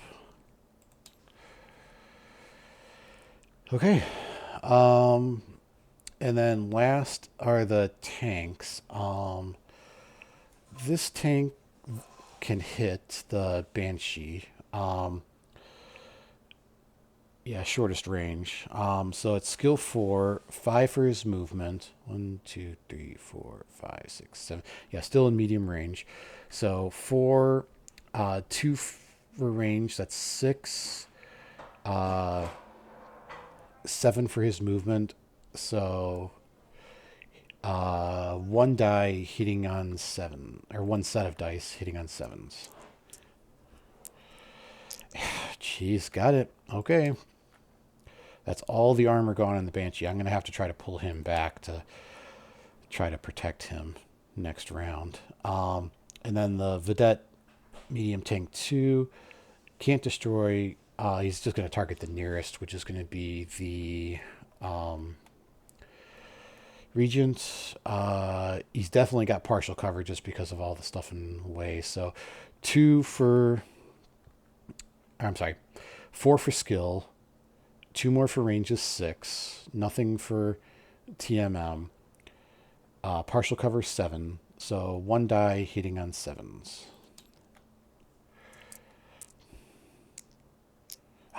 God. Okay, but at least it's on the Regent this time. The enemy dice are on fire here. Okay. So, can we destroy the Centurion? No, we cannot with the Banshee. Actually, we can if we overheat. Forgot these guys got overheat. Regent's got overheat 2. Banshee's got overheat 4. So, I would need to do 6 damage to put him into force withdrawal. So, I need to overheat 2.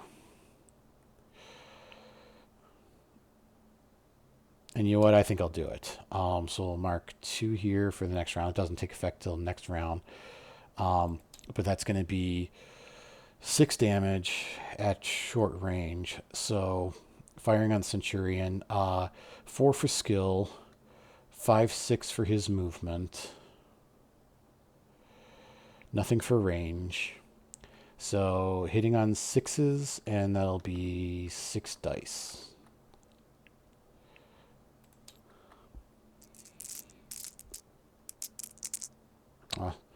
Missed a couple of them. Yeah, that's. I was hitting on 6s. Was that it? 4, 5, 6. Yeah. So hitting on 6s, I got 3 of them. Not great. Only hit half of them. Not worth it for the overheat. And that also means that he's going to have a +2 to his firing next round and a -2 to his movement. So he's going to only be able to move. I'll bring him down to a 6. So that'll be, he can only move 3 hexes or 6 inches of movement. Okay.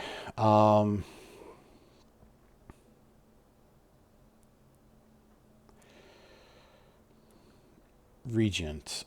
Regent can take the Hermes, the Centurion, or the Commando off the field. I think he's got line of sight on all of them, but the...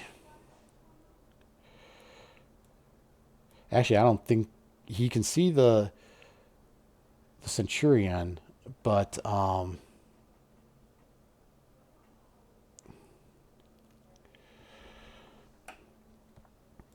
it's not enough to give partial cover because it has to be more than a third, but less than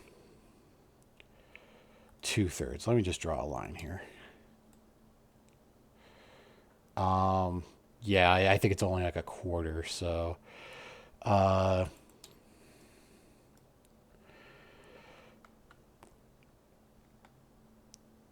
think the Centurion is the bigger threat, even though they're basically the same between the Hermes and the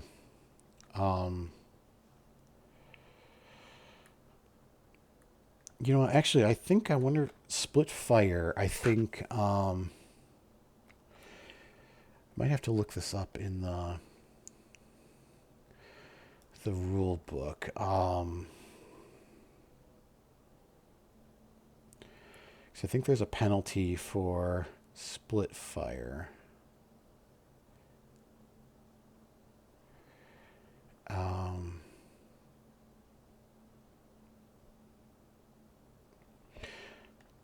And that's going to be at medium range. Let me look this up real quick. Sorry. Toggle over.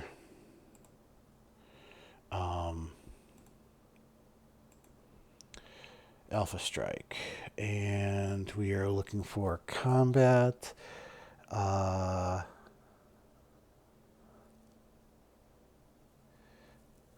Actually, I think I'll have to go to the index for this.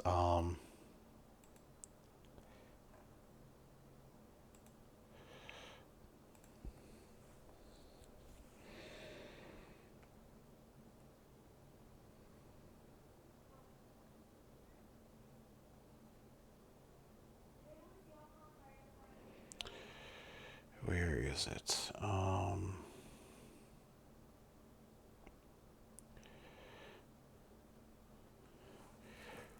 Multiple tasker.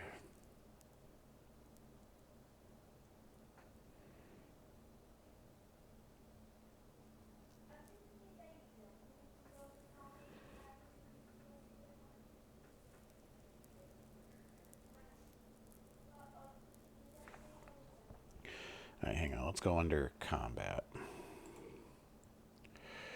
Let's see. Sight, firing arcs, the attack.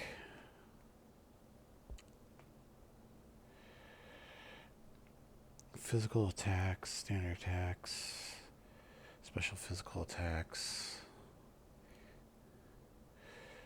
damage, critical hit, multiple modifiers, heat.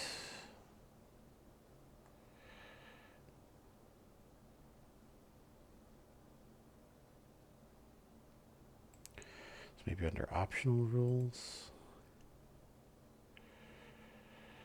Alternate munitions.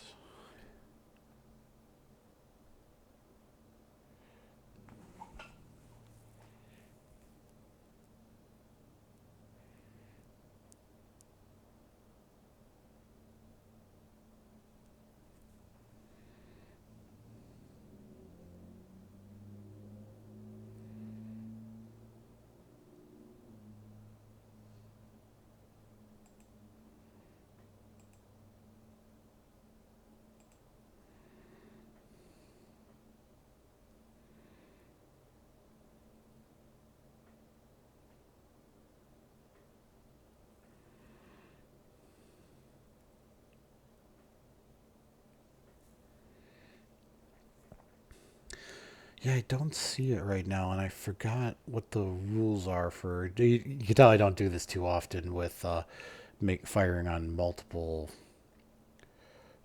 targets.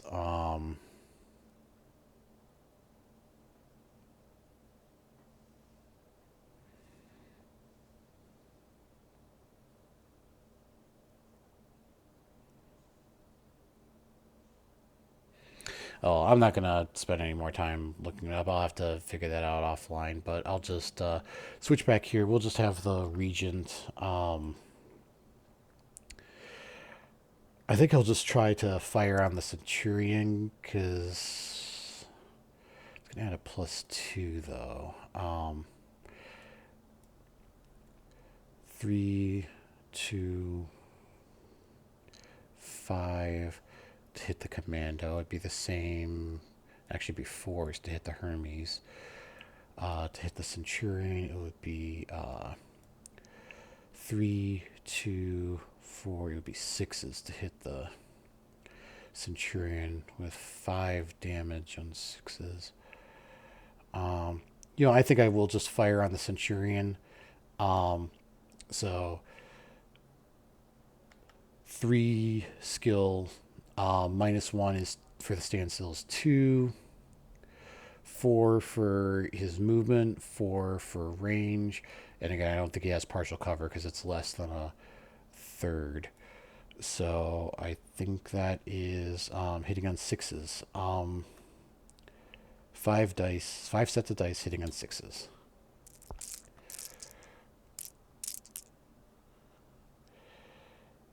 Four. Got 4 of them, and I think that's enough for 4. Actually, that destroys him. He is dead.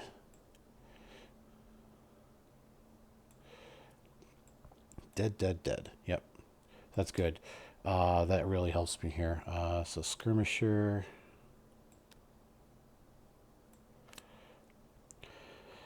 Actually, he was the only skirmisher left, so I'm just going to move the whole deck off the board here just to make it easier. And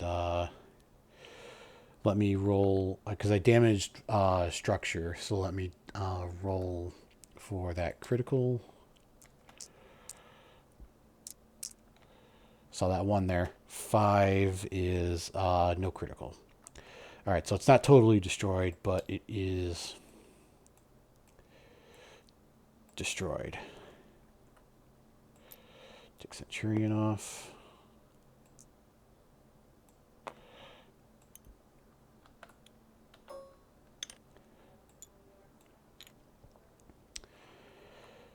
Okay, I think that's everyone then. Should be time for some initiative. So turn 3. Oh, before I do that, let me flip these cards over. Striker,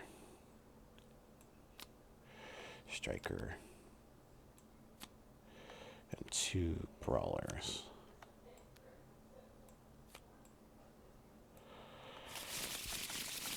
Shuffle those up. Initiative. Oh, rolled over. 7. And 9. 1 again. Okay. So they have 4 units left. So they still got doubles. So they move 2, I move 1. They move 2, I move 1. So let's deal out the brawlers. Deal out the strikers.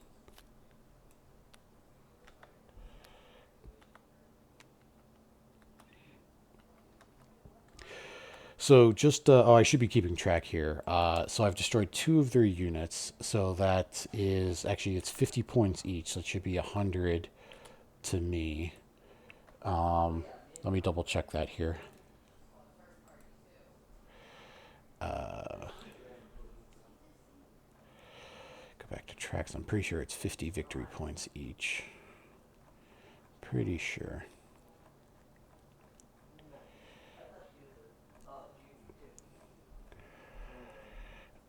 Objective raid, 50 victory points each. Yep.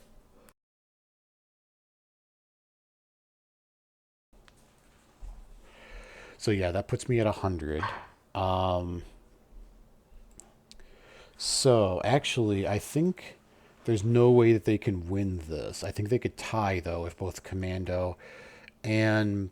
Actually, no, they could still win it, because the Hermes can take 2, because it's a medium mech, could take 2 components, and the Commando can take 1. So if they both get off the field with their maximum, that'll be 3. But that'll be 150 points for them. But that's the only way that they can win.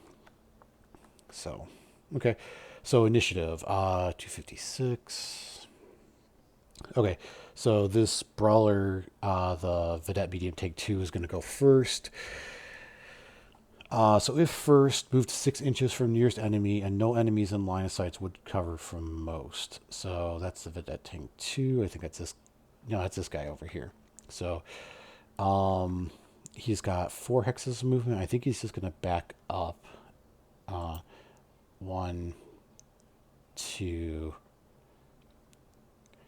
3, 4 to there. He's basically playing it safe and trying to get out of line of sight. Okay. 1 more to move. I think it's going to be the other tank here. Yep, other one. So ground to most enemies within line of sight. So he's getting brave here. He's going to move up 4. I don't think he can get both of them in line of sight, but he's just going to go 1, 2, 3, 4 to there, because that'll give him partial cover. Actually, I might give him total cover if the Banshee doesn't move. Okay. So now I gotta move 1. This Banshee is rough. He takes 1 more. He's going to start... he can only take 3 more damage, and then he'll be under force withdrawal. So, and if he takes 1 more, he's going to be in a world of hurt. He's going to start taking criticals, and he won't be able to repair for the next track. That's why I was saying at the beginning, it's always good to have backup mechs, because if he takes 1 more, there's multiple tracks in this month, so this Banshee won't be back for any of the subsequent tracks if he takes more damage. He's got no jump. He's got -2 movement, so he's got 6 inches of movement. And going down is going to be 3 inches of movement. Because it's 2 for the hex, 1 more for the level change. So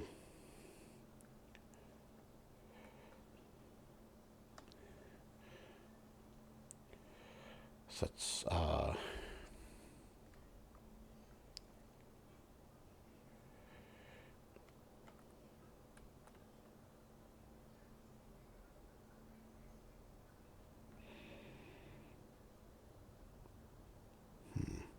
he's got the 2 modifier to his to hit as well. So yeah, I think he's probably just not going to fire this round, but that's 3 inches of movement there. 4, 5 to there, and I think that's as far as he's going to get. But at least he'll be out of line of sight from the tank now. Okay, now I gotta move the other 2. So next will be the commando. Let's see, ground towards lowest health enemy. But again, I think he's gonna try to play the objective here. So he's gonna move 8 hexes, 16 movement. So I think what he's gonna do. There's basically nowhere that he can go where someone can't fire on him. I think he's going to go 1, 2, 3, 4, 5, 6, 7.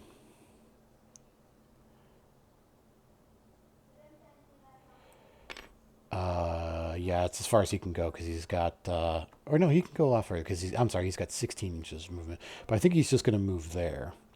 And he'll face, actually, no, I think I'll move him there. And he'll face this way because now I don't think the Banshee can fire on him with the cover because that's basically going to be like 2/3 cover, I think. We'll figure it out, but... TMM of 3. And last to move then is the Hermes, which will move. Highest movement has moved, so ground towards highest movement enemy. And he's got 10 inches of movement. So 1, 2, 3, 4, 5, 6. 7, 8, 9, 10 to there, I think.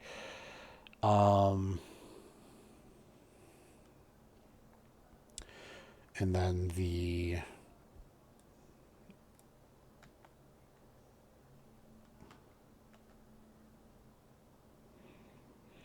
Regent is going to move.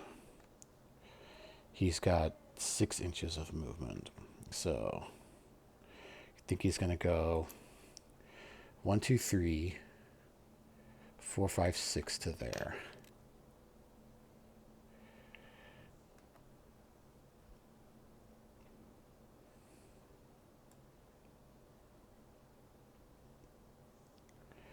Yep, I think that'll do it. And that'll be a ground of 1. Now, I'm going to look at the rules here real quick. An attacker unit that ends its turn next to an adjacent building may grab an objective component. How many it can carry is dependent on the unit type, hands available, and any assistance it may get. Assisting units must be infantry, but we already said the kind of house rule that other mechs can assist. Let's see, it can carry a number of units equal to its weight class. So light is 1, medium is 2. It requires time to pick up or load components.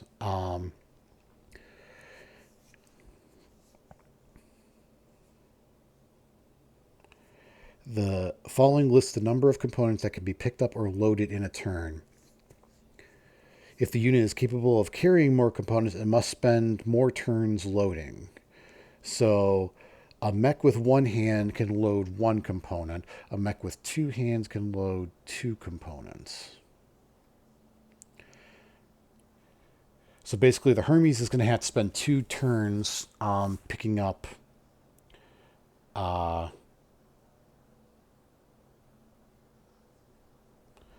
the components, and the it's a mech with 1 hand can pick up 1 component a turn. A mech with 2 hands can pick up 2 components in a turn. So I think they both have two hands, don't they? Two hands. Wait, is that a hand? No, it's not. So actually the Hermes can only pick up one a turn, but the Commando can pick up two in a turn, but because he's a light, he can only carry a maximum of one. That's kind of interesting. We'll say that the Commando can assist, and he can basically load one while the Hermes can pick up one on its own. But I don't think they can fire at all is the thing here. So they're basically sacrificing their ability to fire. Ends its turn next to an objective building, may grab a component. How many components?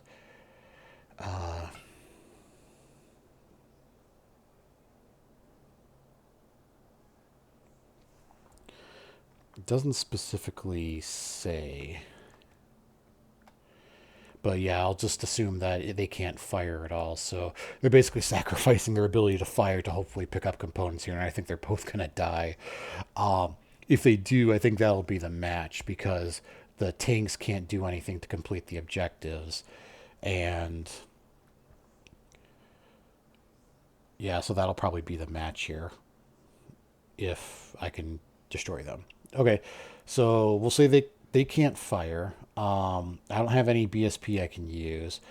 They can damage structure. So I think they're going to try to do that. And I think the heavy airstrike would give them the best option to damage structure on the Banshee. So they'll use the heavy airstrike on the Banshee, but I have heavy air cover. So I'm going to roll to see if my heavy air cover will cancel out their heavy strike. I have to hit a 5+ to cancel out their heavy airstrike. And they have to have a 6+ in order to hit. So going back to TTS over here. So roll 2 dice. I need a 5+ here. Oh, just barely got it. So that cancels it. So, yep. And the way I do this is you can only use one a turn. So that'll be that for their turn. But all of my BSP is now gone. So I won't be able to defend against anything anymore. But that was big. That could have really screwed me up there if that damaged the Banshee. Okay, so tanks can't see anything. So, yeah, the opposing force can't fire at all. We'll have the... I don't think... Well, you can see between the buildings, but I'm going to say that's 2/3 cover. Or, no, less than 2/3 cover. But I'd say it's a third cover, so... We'll say you can see between the buildings, but I think he's just going to target the Hermes. So skill 4, and I didn't move the die for the Hermes because he's got a TMM of 2. Yep. So skill 4, 5/6 for movement, nothing for range, no cover. So short range is 4. I got the +2 modifier. I forgot about that. So that's going to be 4, 5, 6, 7, 8. So the Banshee will be hitting on 8s for 4 dice. Not bad, but I don't think we're going to get all of them here. And got 2 of them. 1, 2. Yep. So that's 2 hits on the Hermes. It's not enough to destroy it, but one more will put it into force withdrawal.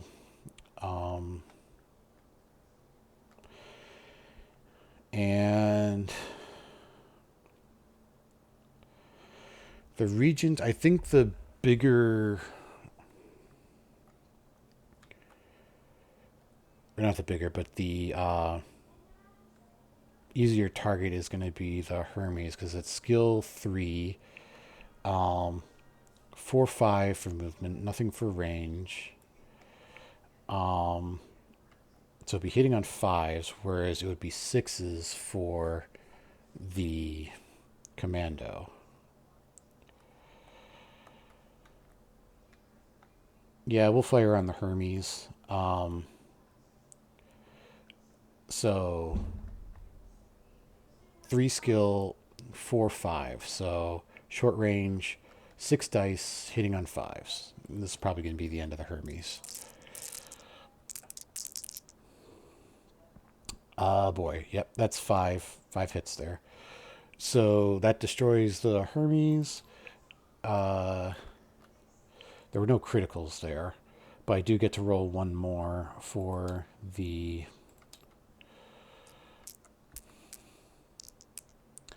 11. Critical hit, that is an engine hit. Not that it really matters, but just to make sure we're playing it right. So at least he's not totally destroyed, so I could salvage him there. That was a striker.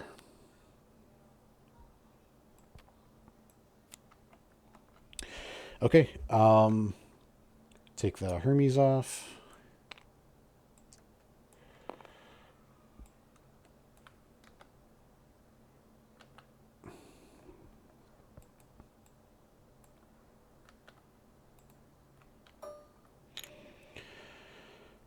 And that was it for firing. So, initiative time. Let me, striker. Actually, I think that would be the match. Let me just clean these up here real quick, just in case.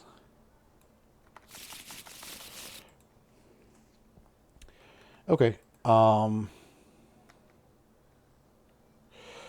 So with the Hermes destroyed, the only one that could carry units off would be the Commando. He spent the last turn assisting the Hermes, but he's destroyed now. So he could spend one more turn to try to pick up a component. But even if he gets off the field with it, that would only give him 50, whereas I just got another 50 there. So, whoops. 5. So I got 150. There's no way that they could win. So knowing that, I think the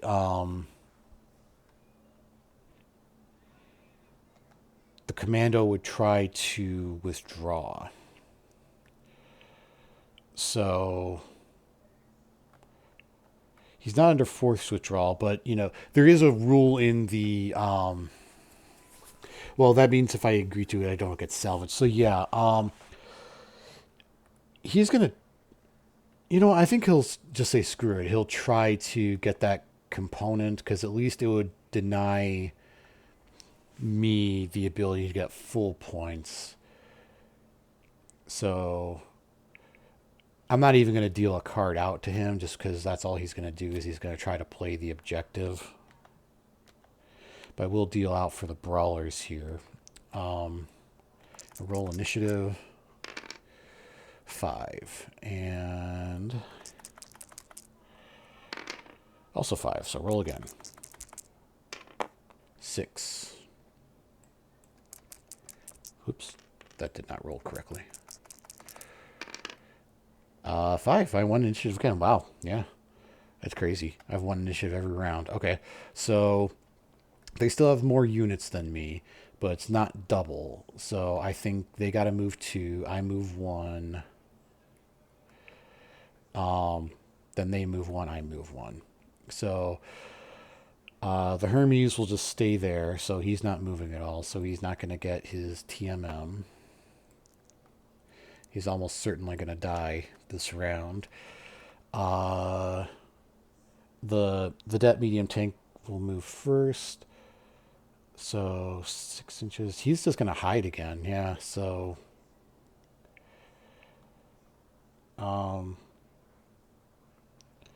I think he's just going to, well, if first, move to 8 inches from nearest enemy and no enemies within line of sight. I don't think he can get to a spot where he, well, 8 inches is going to be 1, 2, 3, 4, 5, 6, 7, 8, like right there. But if he moves there, he'll still be in line of sight. So I think what he's going to do, he's just going to go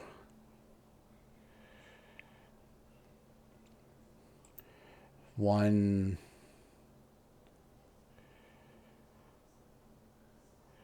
Yeah, he's got to be in 8 inches there, or 8 hexes, so I think he's going to move to there and just basically not have. Um, he'll probably get partial, but we'll figure it out. He's just not going to. There's still line of sight there. Okay. So that's those two.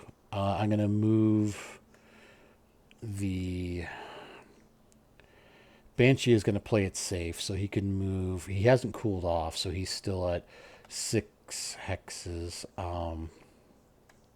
Not 6 hexes. 6 inches, 3 hexes. So 1, 2, 3, 4, 5, 6 to there. Because no matter where the other tank moves, I think that'll protect him. But that's probably going to be. I'll just turn him this way. I think that's probably going to be full cover for the commando. Okay, last one to move then is this tank, and he's going to move ground to most enemies within line of sight. So track move. I think it costs 2 extra to go up. So it's going to be 1, 2, 3, 4 to get to there. 5, 6 to there. And then again, it will be a TMM of 2. Oh, wait a minute. That was my TMM die there. Okay. Actually, I think he's still going to be able to fire on the Banshee, but the Banshee will be able to fire on him. Okay, and I think the Regent is going to move by not moving. All right, firing phase. So they're going to try and use their light airstrike on the Banshee. And light airstrike is a 5+ for 1 damage. Oh, that's going to be bad. Almost certainly going to hit, but and it's going to damage the Banshee. So 1 set of dice hitting on 5s. Oh, just barely got it. Just barely got it. But that is 1 damage on the Banshee for structure. Got to roll for critical now. Oh my god. That was almost a unit destroyed there. Although he does have K, so it would have protected him. But a 3 is an engine hit. Oh, that sucks. Oh, that's going to hurt for the next round. Okay. Well, it is what it is. And that'll be the end of their BSP. Okay, firing phase. They lost initiative, so Commando can't do anything. The Vedette Tank 1 is going to fire on the shortest range. So shortest range, they're both in medium range. Can't destroy either one of them. Lowest TMM, no cover. So no cover would be to the Regent. So he'll fire onto the Regent, 4 skill. Nothing for the TMM. 4, 5, 6 for range. So 1 set of dice hitting on 6s. Oh, I saw those boxcars there. So hitting on 6s, yep, that's 1 damage onto the Regent. Okay, and I think technically the other Vedette tank can fire on the Regent. That is going to be rear arc. So 4 skill, nothing for TMM. 5, 6 for range. 1, 2, 3, 4, 5, 6, 7, 8. Yeah, still in medium range. 4, 5, 6. And he'll actually get 2 dice because it's rear arc. So 2 dice hitting on 6s.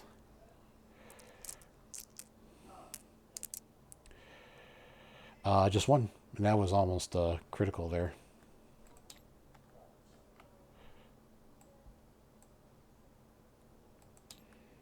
Okay. Regent firing onto commando.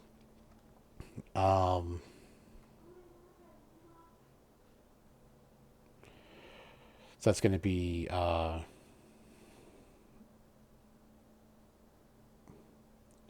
3 for skill, -1 for the standstill. So that's 2. Nothing there because he stood still. I think it's an auto hit. 3 -1 is 2. Nothing for there. Short range. Yeah, it's auto hit. Wow. So he's going to fire yet 6 dice, and it would hit on 2, so everything is going to hit.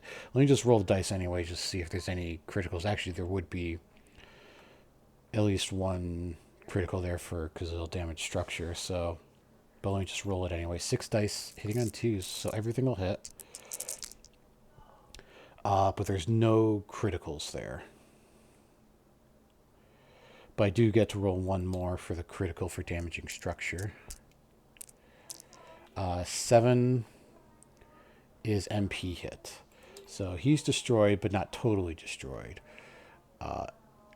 MP hit, destroyed.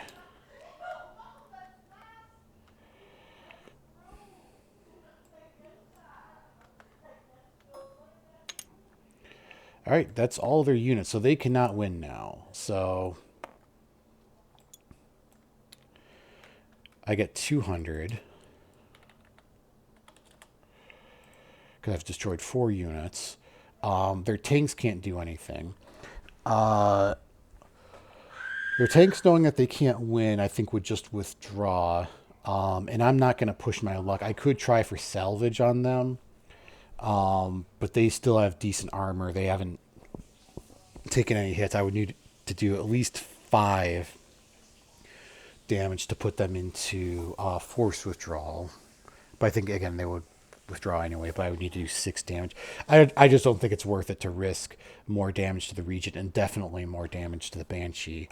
So I think that'll be the end of the match here. So, got some rolls to do here. So the spider is totally destroyed, so it's not salvageable, so I'm not going to roll for that. But I need to roll for the commando, the centurion, and the Hermes. So I'll just do them in order. We'll do the commando, and basically on a 4+, it can be salvaged. Okay, he's good. Next is going to be the centurion. Ooh, 2 4s in a row. He's also salvageable. Okay, they're all salvageable. So, I don't know if I would actually salvage any of them. I think because I would want to buy the, that, Crusader that was for sale, because I'm definitely going to be down 1 mech, going into the next battle, because the Banshee won't be repaired. So I think I'll get paid out for them at least. I'll figure that out offline. But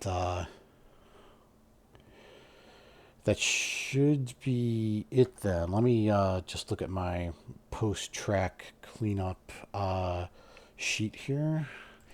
Post-track cleanup, combat pay, I'll get the full 270 because I completed all objectives.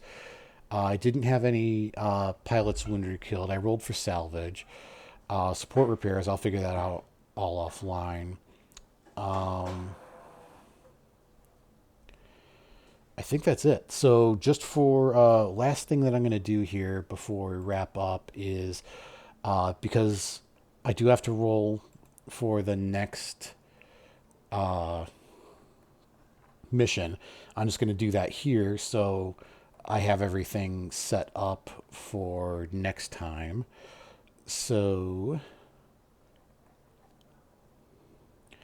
Esteros, so we already did objective raid. So I roll 1d6 again, and then if it's 2, I re-roll it. So, oops, wrong thing over here. So 1d6, and if it's a 2, I re-roll it. 4. So next mission will be a recon. And looking at recon, the rules for that are, I think I'm the attacker, actually. Let me go back to Esteros Recon. Yep, I'm the attacker, and Warlord is defender. So basically, it's a mining place, and there's sinkholes, and I'll get into it next time when we do the track and everything. But basically, there's a chance a mech could fall into a sinkhole. The defender can set up like sinkholes and stuff.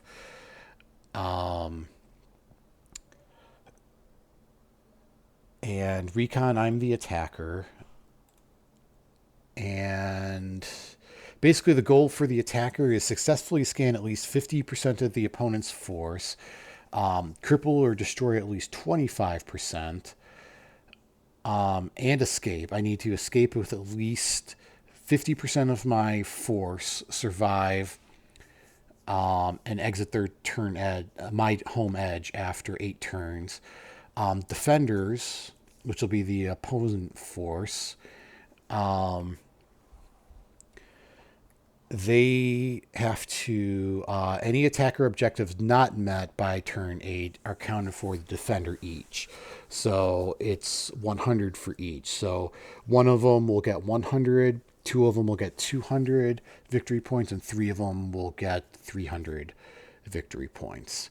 And each of my objectives are worth 100 victory points as well. So basically, it's whoever gets more of their objectives or denies objectives. Special rules. Oh, there's no salvage in this track. All units remain with their track owners, and it ends after turn 8. So, yeah, so that's an interesting one there. And defender is standard, so there's no modifier there. I'm just going to go ahead and roll for the opposing force just so it's on the track here again. It's going to be a straight D6 again. Let me go back to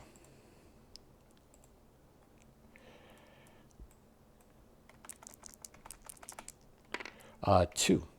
So going back to my sheet here, or 2, it's going to be a commando 8S. Oh, it's actually the same. Yeah, it's going to be the same force again. It's going to be the Commando, the Spider, Centurion, and the Hermes. they got their backup ones out for the next mission. So, all right. So that's everything. I'm going to update my spreadsheet offline, and whenever I get a chance to do the next one, I'll record the next video and get that uploaded. But I have some stuff. Yeah, I need to update my spreadsheet. Purchasing the Crusader was going to be how much? It's going to be 40 times 40, 1,600. But I'm going to gain 750 from this, plus whatever I get for the salvage if I decide to keep any of them or just get the payment out. I don't have to worry about the repair coverage because that's fully recovered with my Battle 30. So yeah, actually, I think I'll be in a good position financially to be able to buy that Crusader. So yeah, I think that's it. I hope you all enjoyed this little video. Sorry it took so long. It was longer than expected. The next missions probably shouldn't take as long just because I'll have a lot of it set up and I'm not going to be talking through the, what is Hinterlands and all the mission setup and everything. So I hope you enjoyed this video. Don't forget to like and subscribe if you liked it. Leave a comment. Let me know if you like this or if there's anything I can improve, do better. And I'll see you next time. Thanks for watching.